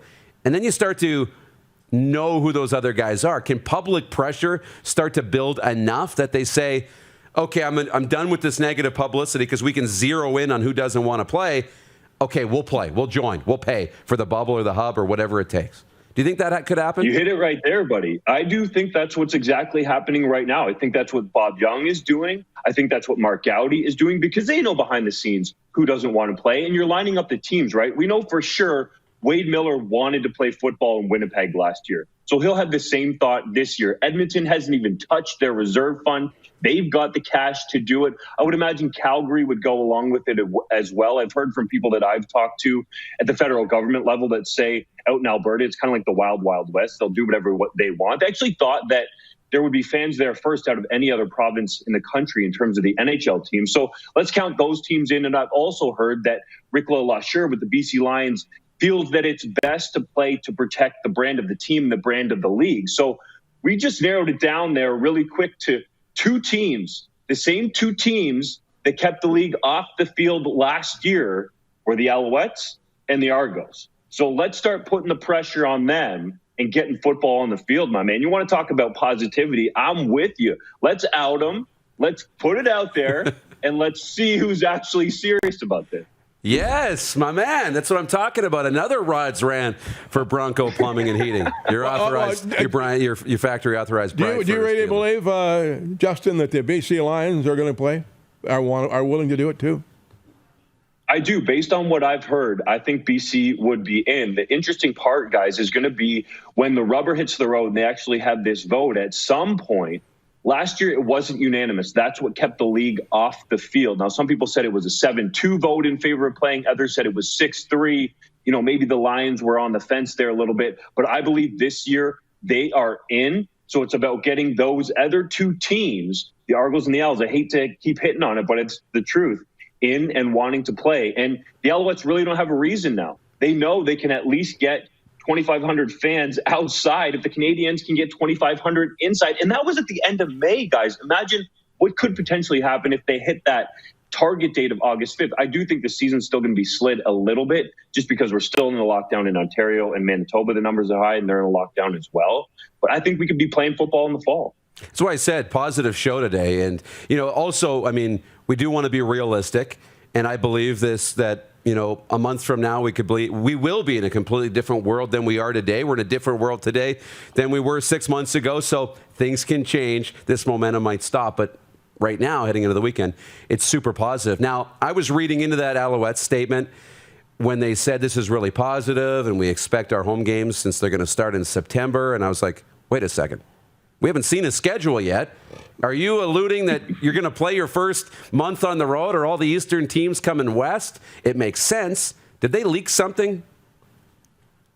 A little bit. And I've heard behind the scenes that they're looking at this schedule, and they've had a couple drafts of it now in terms of having all the East teams on the road out west. And also the BC Lions, because Dr. Bonnie Henry out there has said that she doesn't see any large events taking place until potentially the fall. Obviously, things can change very quickly here if the curve is bent, but that means that you're going to have 5 teams, you know, potentially playing in just 4 cities. And right now, Manitoba's in a lockdown. And Dupes, this is really why I feel like the best and most surest way to get on the field is a hub city or bubble in Saskatchewan. We know the numbers are down there. We know they love the riders there. They would welcome it with open arms. You can start that way and make sure that you get on the field. To me, that's how it happens. Yeah, you can open it up after because the difficulty is going to be, let's say, for example, even if they do hit that target date, which I think right now, as Lisa McLeod, the sport minister on Ontario, did say was a little ambitious, that you still have to have, and they're talking about this number, 100 players coming across the border for each team to do training camp and practice. And right now, for example, Forge FC, the 2-time defending CPL champions, they can't even practice in Ontario. Right. I know. Well, is this going to change in the next couple of weeks? It's got to be in the next couple of weeks, right? It could, Frenzy, but there's a plan that they've laid out, sort of this 3-step opening plan that's based on the vaccination rate. So if it hits 60% and then 70% and then 80%, that opens up different possibilities. But what I'm saying here is there's still a lot of loopholes or hurdles to jump through for that even to happen, for just training camp to take place. Guys, it might take about $1 million around the CFL just to get the guys up here from the United States, players and coaches, and quarantine them with the current 7-day rule, because those guys are going to have to be locked away in a hotel. So the CFL, that's a big number for them. The NFL, that would be pocket change. But up here, I'm sure they'd like to see that lifted so they don't have to fork out that. It's approximately $1 million. Yeah. Approximately $1 million is quite a bit of money, buddy. That's not going to go over It is very for well. the CFL. That's not going to go over very well, No, I'll tell you that. It really is. Now, on the U Sports side of it, and specifically out in Western Canada, the Canada West, we had Blake Nill on earlier in the week. More confidence that they can pull off getting on the field for their 6-game proposed season than the CFL? Yes. If I was to ask our friends at Bodog Canada to put up a prop bet, and maybe I should do this, I would be placing my money on Canada West playing football in 2021 over the CFL. My hard-earned cash. If I had to put it down in one place, because it sounds like, Dupes, and you might even know better than I on this, the schools have gotten together out there. They've developed a plan, laid it out for a 6-game season, but they have a backup plan. You guys had the Regina Rams head coach, Mark McConkey, on your program, and he said we could fall back on just playing the University of Saskatchewan and the University of Manitoba in a 4-game season. So I have more faith that the Canada West is going to put football on the field in 2021 than the CFL, and that's due largely in part to the two teams we talked about, and we keep going back to the Alouettes and the Argos. Can we go without them? Hey, I'd be open to that. Let's put a schedule together. 7-team. Do it, man. Play for a Grey Cup. I mean, Bob Young was talking about, hey, at least the Ticats would win the Grey Cup if they were the only team that was going to play in 2021. So, hey, if they want to play, maybe we just move on without them. Say, hey, you can join the XFL. We'll keep going with our Canadian league. Dunk, before we let you go, what are you watching? You're not watching football right now. So are you watching Chapo in Switzerland? We just teed up. He's in the final tomorrow. Are you watching the Jays? Or are you watching the Stanley Cup playoffs? I've been watching everything, honestly. At CHCH, prayers go out to Bubba O'Neill. He got COVID-19. I'm sure you guys heard of that out there. So he's still been off and recovering. So I've been helping fill in for him, essentially become the full-time sports guy now. And I've been watching the Leafs. Last night, obviously, John Tavares takes the knee to the face with Corey Perry. And I saw you guys had the poll going there as well. The end of the Raptors season came, and there's going to be a lot of talk, especially in the GTHA, about Masai Ujiri, what happens with his contract that expires on June 30th. And he just left for Africa, which was intriguing to me. I think he has all the leverage in the situation, but still lots to play out there. And then, yeah, tennis coming up, man. And to be quite honest, right now, I think what you guys should be focused on and talking about, Corey Connors leading the PGA Championship after running one round, the first Canadian to do so since Mike Weir at the 2009 U.S. Open. That guy is smoking hot, striking the ball super well, coming off 2 top 10 finishes at the Masters, obviously the one that was played in November, and then the one more recently in April. So keep an eye on Corey Connors over the weekend, man. I don't think that the pressure is going to get to him, but it will be interesting to see how he handles it. Should you tell him or should I? You go and tell him. 3 over 75 today for Connors. He's done. He's already in. I was shocked. Dunk, I did the same thing you did. I read the sports update. I'm like, round 1, -5. He's cooking with gas. And then our comments are, not a good start. Not a good start. Phil Mickelson finished 3 under with a 69. He's alone at the top, 5 under in Kiowa Island. So we'll watch. Connors is 3 shots back, so he's right in the mix. So yeah, Connors is still in there. And man, Phil the Thrill, I love that he's still playing, but when he is not on the course, can we get him on the booth and boot Nick Faldo out of there? Because Phil was awesome. Dude, when we saw him mic'd up in that golf tournament, the special that they had, let's get Phil the Thrill in the booth if we can. I mean, he still wants to play, but he'd be great in the booth. Let's do it, my man. Enjoy the tennis this weekend. Stay in touch. We'll talk soon. You bet, buddy. When that snow gets cleared up, you better get your game sharp, because if there's Canada West football, we're getting out on the court. I can't wait. Justin Dunk from 3 Down Nation joining us on the video chat today. We got to roll. Mo Khan from TSN Montreal is getting ready to join us next. We're going to get into that Habs and Leafs game from last night. We'll tee up the Oilers and the Jets tonight. Maybe talk about what's going on with the Alouettes and a little bit more. It's a Football Friday on the RP Show. Rod's Week Off. Game Plus Television Network, Facebook, and YouTube Live, and 24-hour sports talk at rodpedersen.com. Head to youtube.com/The Rod Pedersen Show now. You gotta subscribe. Click the subscribe button for all the content you may have missed.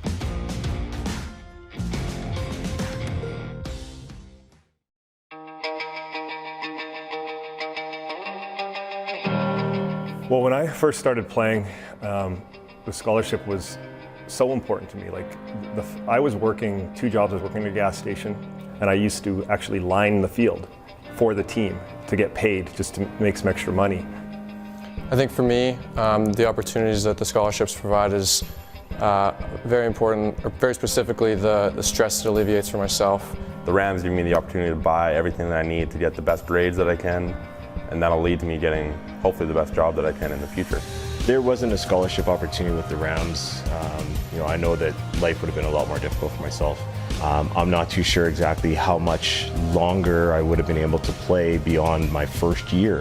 With the opportunity that they provided for me to go through school with the financial support and with the opportunity to continue to play football, now that I look back on it, was the most important thing in my life.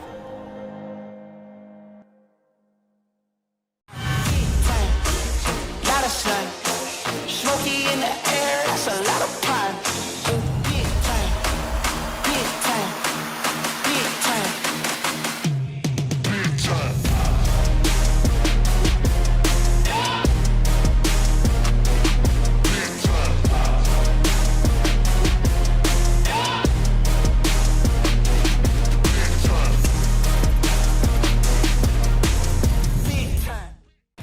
Bronco Plumbing and Heating, proudly serving Regina and surrounding areas since 1978.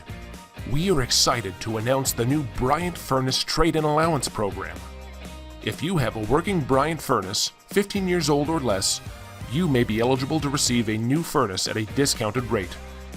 If you'd like to take advantage of the Bryant Trade-in Program, or to hear how we can help improve your home, give us a call today at 306-781-2090. Capital GMC is your used car destination. We're overstocked and priced to move, so shop online or in-store to get the best deal on any one of our massive selection of certified pre-owned vehicles. Every certified vehicle includes the balance of manufacturer's warranty, 150 plus point inspection, roadside assistance, and certified exchange privilege. So save the depreciation and buy pre-owned. Capital GMC is your used car destination at the corner of Rochdale and Pasqua in Regina. Don't rack your brain trying to source the equipment and materials you need for your business. Rockstar can operate your entire supply chain, from PO creation to expediting your shipments, all from our office. Leverage the buying power of the Rockstar Buying Group to not only save money and time, but also the headache. From gloves to glue, we can provide it for you. Find out more at rockstar.com. Business owners and marketers.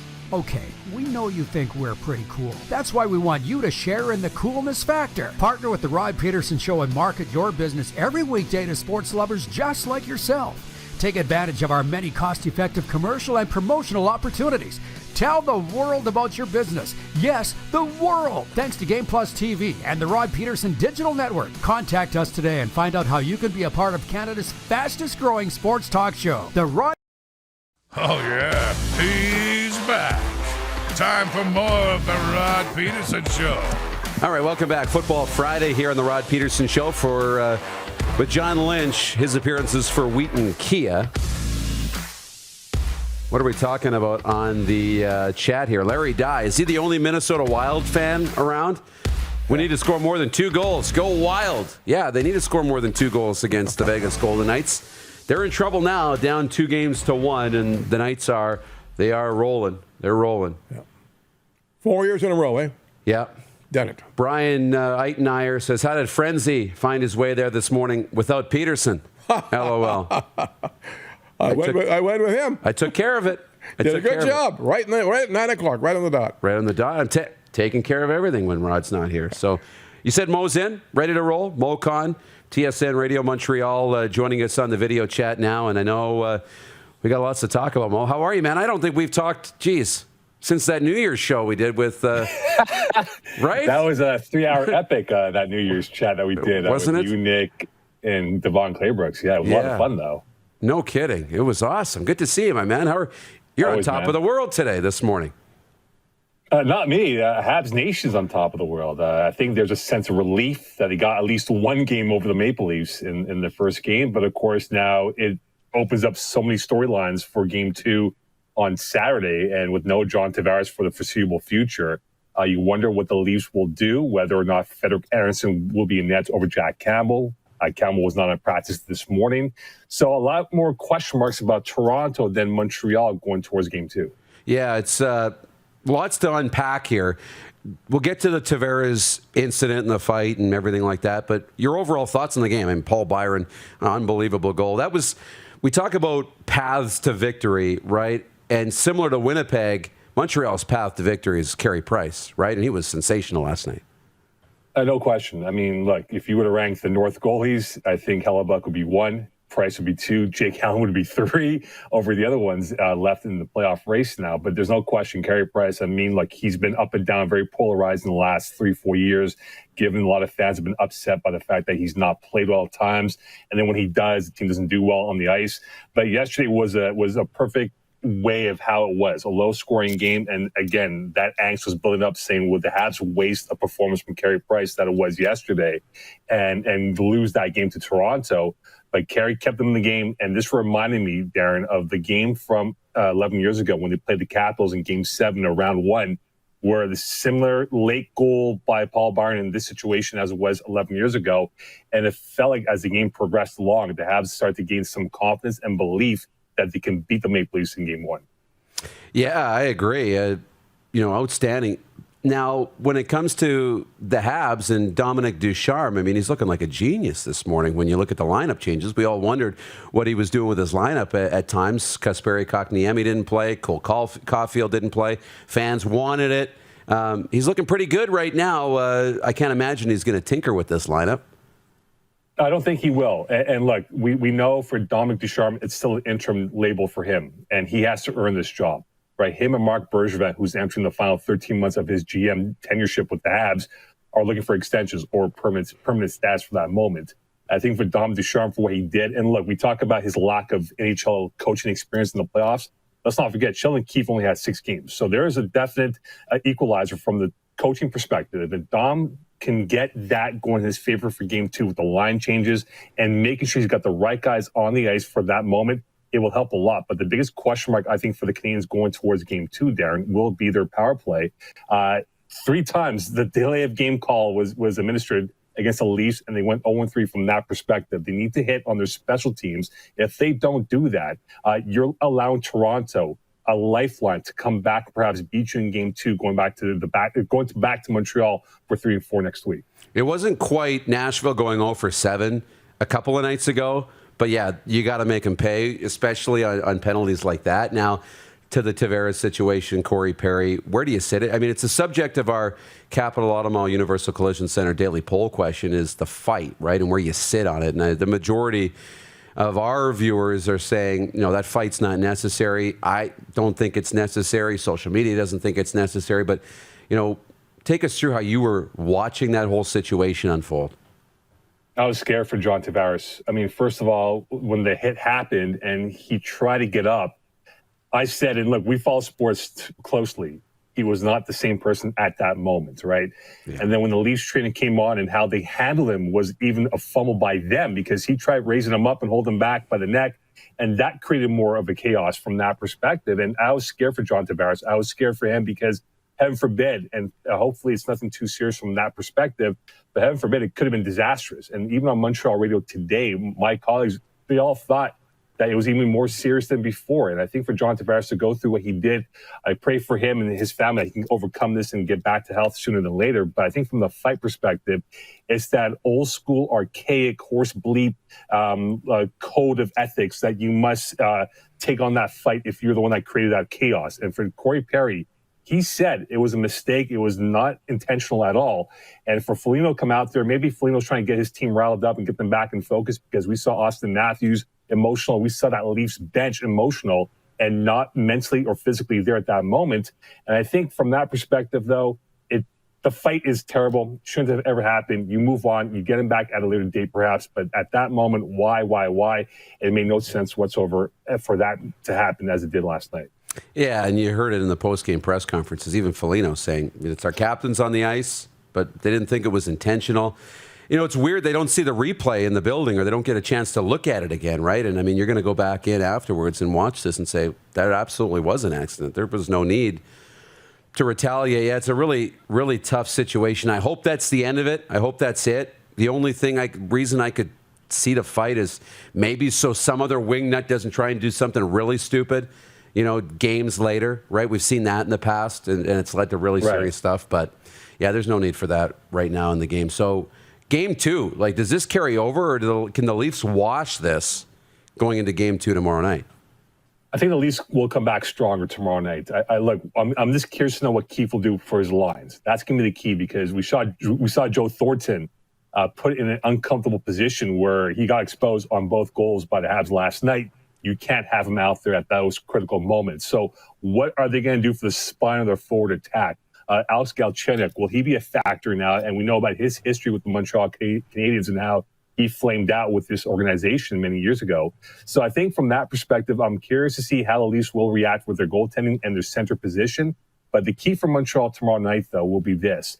Can they execute early and get a lead? If you could give Carey Price maybe a 2, if not 3-goal lead, you're giving yourself a huge advantage to perhaps come up 2-0 coming back to Montreal on Monday and Tuesday to perhaps put them away. And who knows by then what it will be like that. But I think that 2-goal, 3-goal, if they can get that advantage early on here, Darren, the Habs might have a puncher's chance tomorrow night.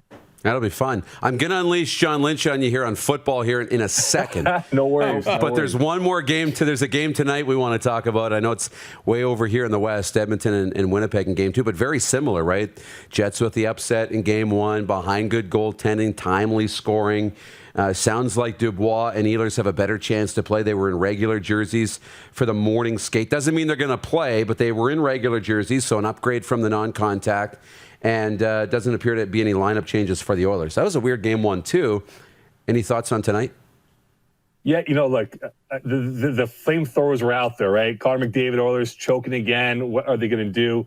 I had this question in mind, and I said to myself, if the Leafs or Oilers were to lose in round 1, would be more disastrous for Edmonton or for Toronto, given how much hype and hoopla has been bestowed on these two teams coming into the playoffs.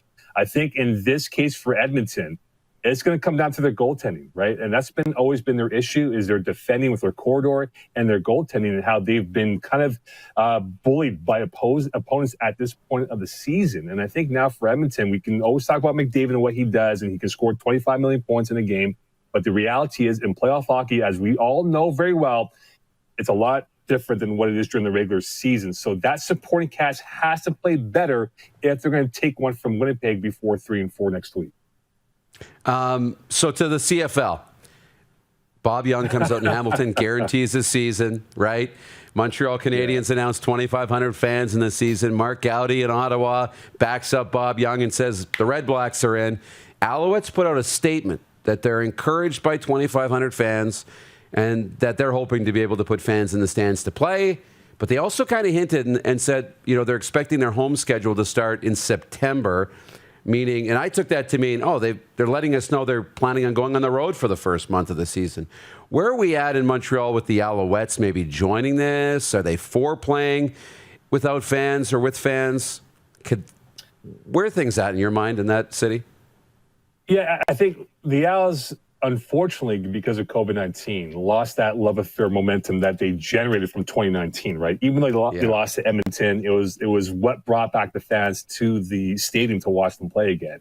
I think now, going towards the summer months, look, it won't be the same Montreal summer season that we normally have with Jazz Fest and other events going on here. The Alouettes have a chance to perhaps recapture that momentum. And the thing is now, as we perhaps move towards Game 6 of the Habs and the Leafs, if there is one, that's going to be the litmus test for sporting events in Montreal. Can that be executed perfectly, which will enable not only for the Alouettes, but for CFMTL to have fans back in the stands? And I think for the Alouettes, too, the question that remains for them is, where will they play? Will they play at McGill University, or will they go to the Olympic Stadium, which is a lot bigger, and the amenities are a lot more easier? Because if you've ever been to McGill for the locker rooms, it is like a sardine can or telephone booth. Not easy to walk around or maneuver around in postgame. So I think that's going to be the key. And Mario Cecchini has been very positive about this during the whole entire time, along with Danny Machocha. They've taken more of the objective approach, not trying to go offside by saying, we'll be back with about 4,000, 5,000, 6,000 fans. But I think for Quebec, though, they could be the front foot, the flag bearer here to perhaps enable other provinces out there, Ontario and West, to say we can have fans back in the stands if this Montreal game works well enough that we can have 4,000 to 5,000, maybe 6,000 fans come late August. Unbelievable. John Lynch here.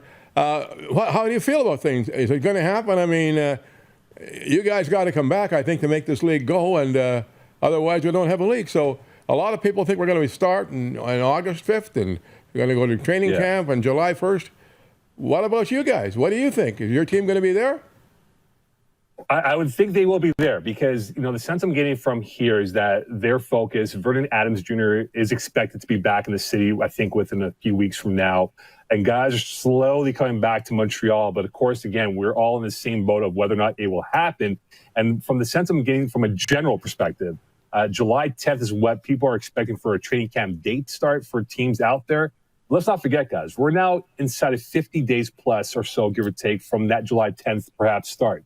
We don't have a schedule out yet. We don't know what the border will be like come early July. Hopefully, we'll be in a better shape for everyone to come over and have that COVID quarantine restriction eased up. But most importantly, though, a lot of the players in this, I spoke to one guy yesterday in a text conversation. He said, we still don't know what's going to happen. We don't know if we should come back to town yet. But we think by early to mid-June, we'll have a clearer idea of when we are allowed to come back to our respective CFL cities. So there is that positive out there. But right now, we're still all in the unknown because no one has been communicating with the PA or anyone in general about what the direction will be for the CFL going towards these final 5 to 6 weeks before training camp begins. What sort of a team do you think the LOS would have or will have?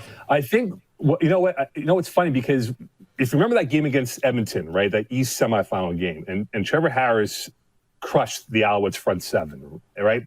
And Dan Machocha made it a point to address the front seven to get himself a bunch of NASCAR-like football players that will crash and hit the quarterback at all costs. I think their offense will be fine. I think they have the depth now to work with. O-line's been worked out well enough to get themselves stronger.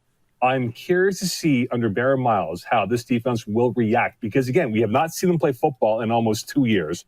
There's no quote-unquote team get-togethers via Zoom or not, if we don't know, to go over the playbook. But it's going to be the defense that I think will take a little bit more time to gel. But when you look at Hamilton, they're going to be the team to beat in the East. Toronto has loaded up with their expensive spending shopping spree they went on. I think Montreal can definitely compete with Toronto for number 2. And if perhaps they can steal a game or 2 from Hamilton, maybe they might get home field in the playoffs. But I think they're a strong number 2 in that East division going towards week 1. Glad to hear that. All right. Good stuff, Mo. Great catching up with Always, you. man. Stay well, and let's not wait so long next time. Well, we can do a 3-hour episode with Nick Lewis again. If you want. That kind of 3 hours, though, is enough. It's like, I need some downtime, right? I get it. For sure. Good to see you. Mo Khan from Have a good weekend, TSN. guys. Be good. You bet. TSN Radio in Montreal joining us on the video chat. That was great. We got to roll. We're over break. Sports update on the other side, and then we'll take you right to the top of the hour. Get you teed up for tonight's action and what's going on in the weekend. Frenzy's out. Yep. His appearances for Wheaton Kia. Thanks, John. Been fun. Been lots of fun. Yep. This is the Rod Pedersen Show. Rod's week off here on Game Plus TV, Facebook, and YouTube Live, and 24-hour sports talk for rodpedersen.com. Head to youtube.com/The Rod Pedersen Show now. You gotta subscribe. Click the subscribe button for all the content you may have missed.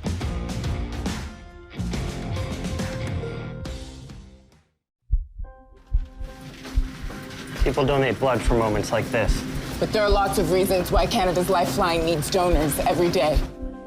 Like the fact that someone with leukemia can need up to 8 units of blood a week. Or that donated blood lasts no longer than 42 days. Or to help new moms and babies, like Henry. There's lots of reasons to donate blood. That's why we need donors every day. The need for blood is constant. Join Toyota and our Toyota dealers in supporting Canada's Lifeline.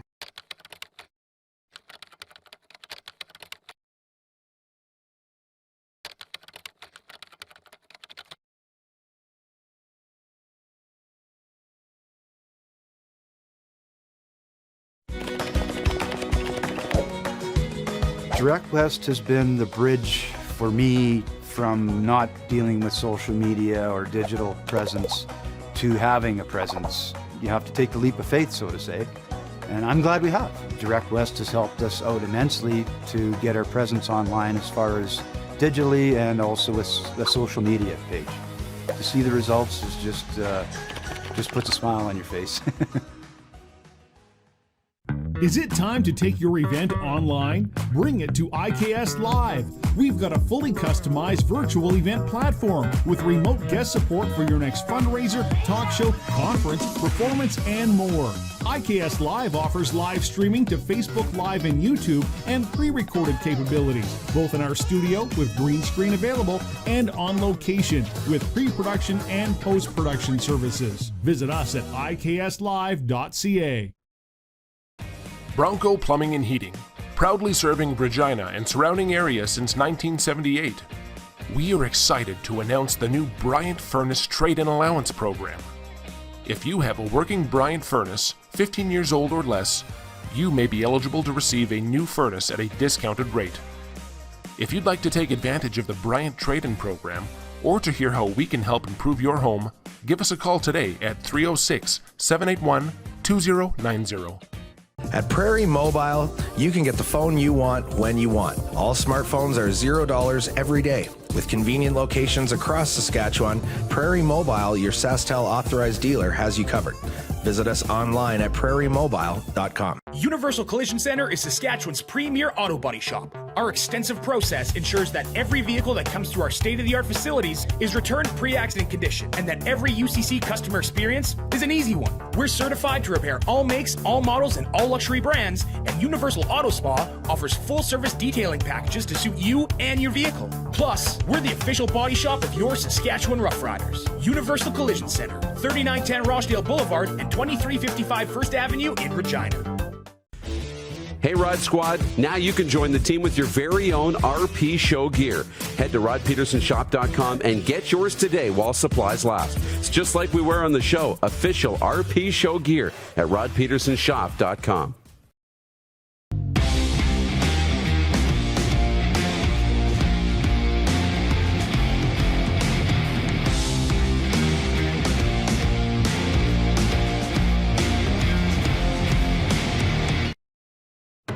Laid back and kicking it, let's head back to the studio. Here's Rod. All right, Darren Dupont in, and we can kind of put it on cruise control a little bit here. Let's get the business of the week out of the way if you want, and we can do that for MySask 411.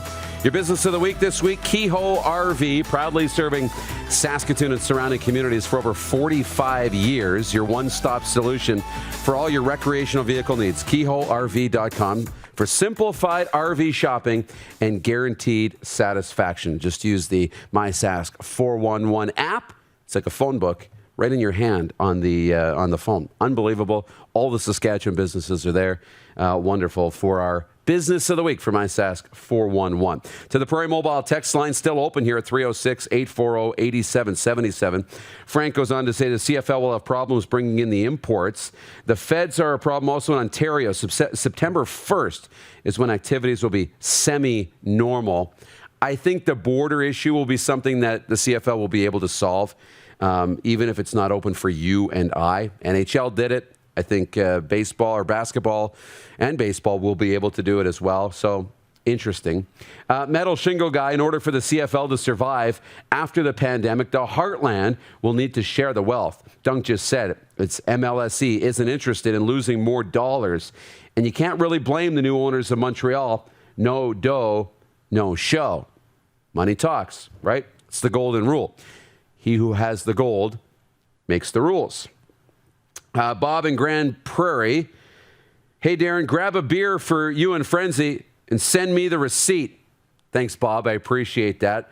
Get a nice cold Great West lager probably after the show is over sometime later today. But it's snowing. I can't go on the deck in the sun and have one. But anyways, it'll be a good weekend.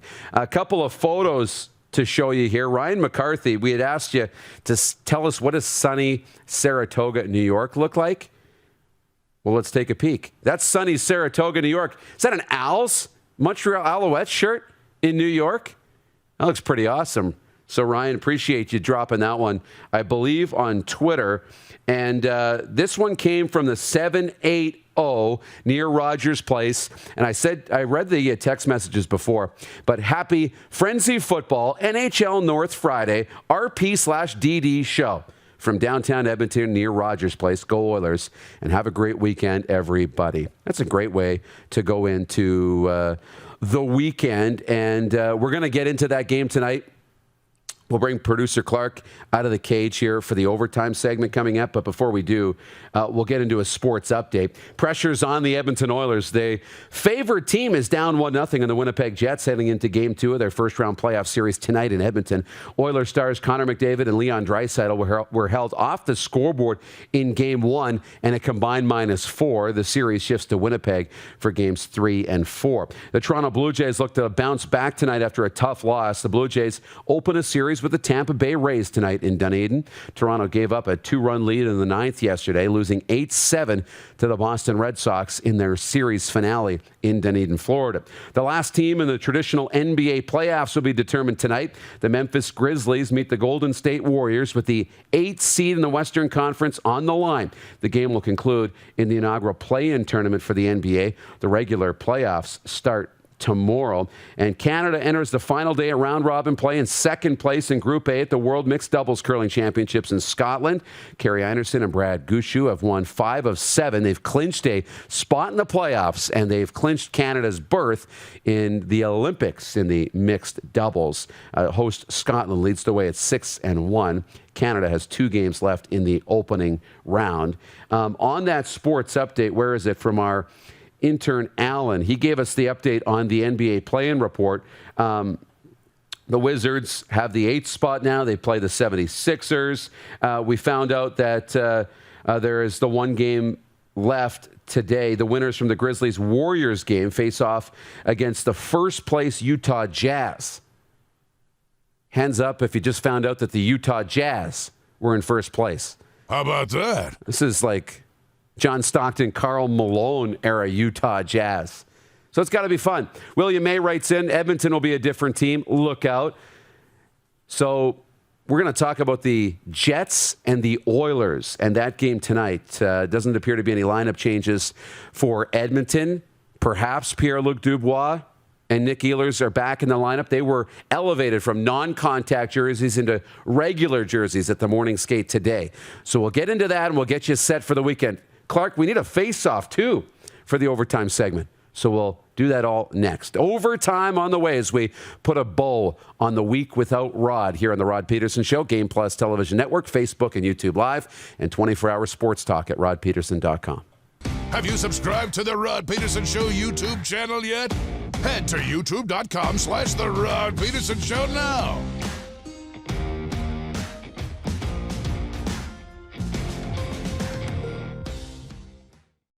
Rockstar Supply Chain Solutions is Saskatchewan's only full-service supply chain company. Strategic sourcing, PO creation, and order expediting, VMI and vending solutions, and free delivery are just a few of the supply chain services we provide. If your company needs it, Rockstar Supply Chain Solutions can get it for you. Price, quality, service, Rockstar Supply Chain Solution is helping Saskatchewan companies buy better.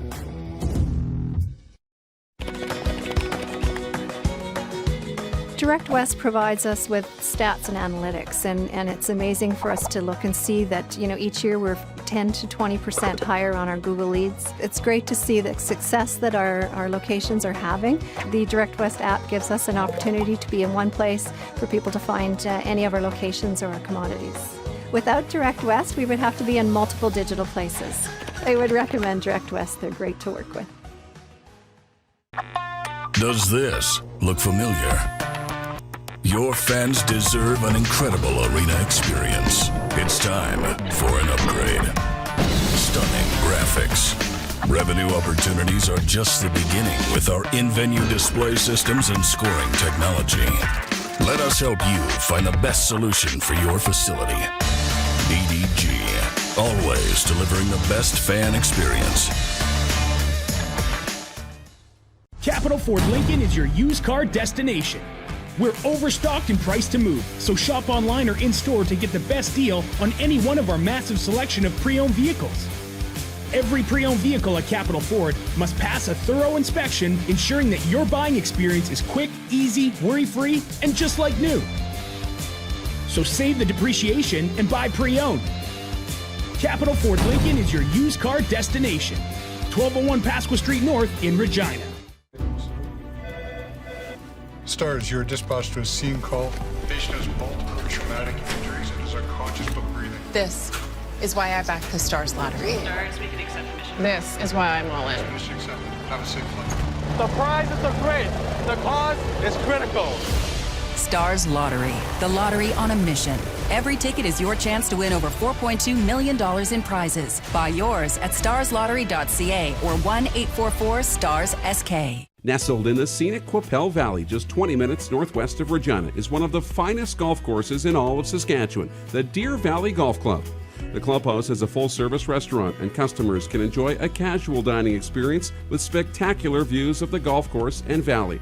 A fully stocked golf shop, staffed by PGA of Canada professionals, is equipped to meet all of your golf apparel and equipment needs. Book your tee time, family event, or corporate tournament today at the Deer Valley Golf Club. Call 306-731-1445. We started Suds Car Wash in 2003. There's a bit of us in every part of the business. I've been working here since I was about 10 years old. Hard to believe it's been 12 years since. Working with my family has been great. My mom and dad have taught us the importance of hard work. I've been here since I was 10 years old, and my dad has taught me a lot about quality work.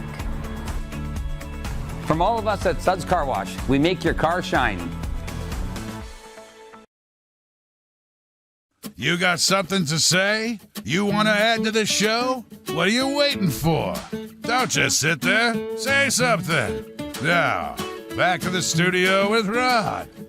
All right, overtime now. We've moved the Oilers Cup front and center. It was a football Friday, and thanks to John Lynch for joining us today.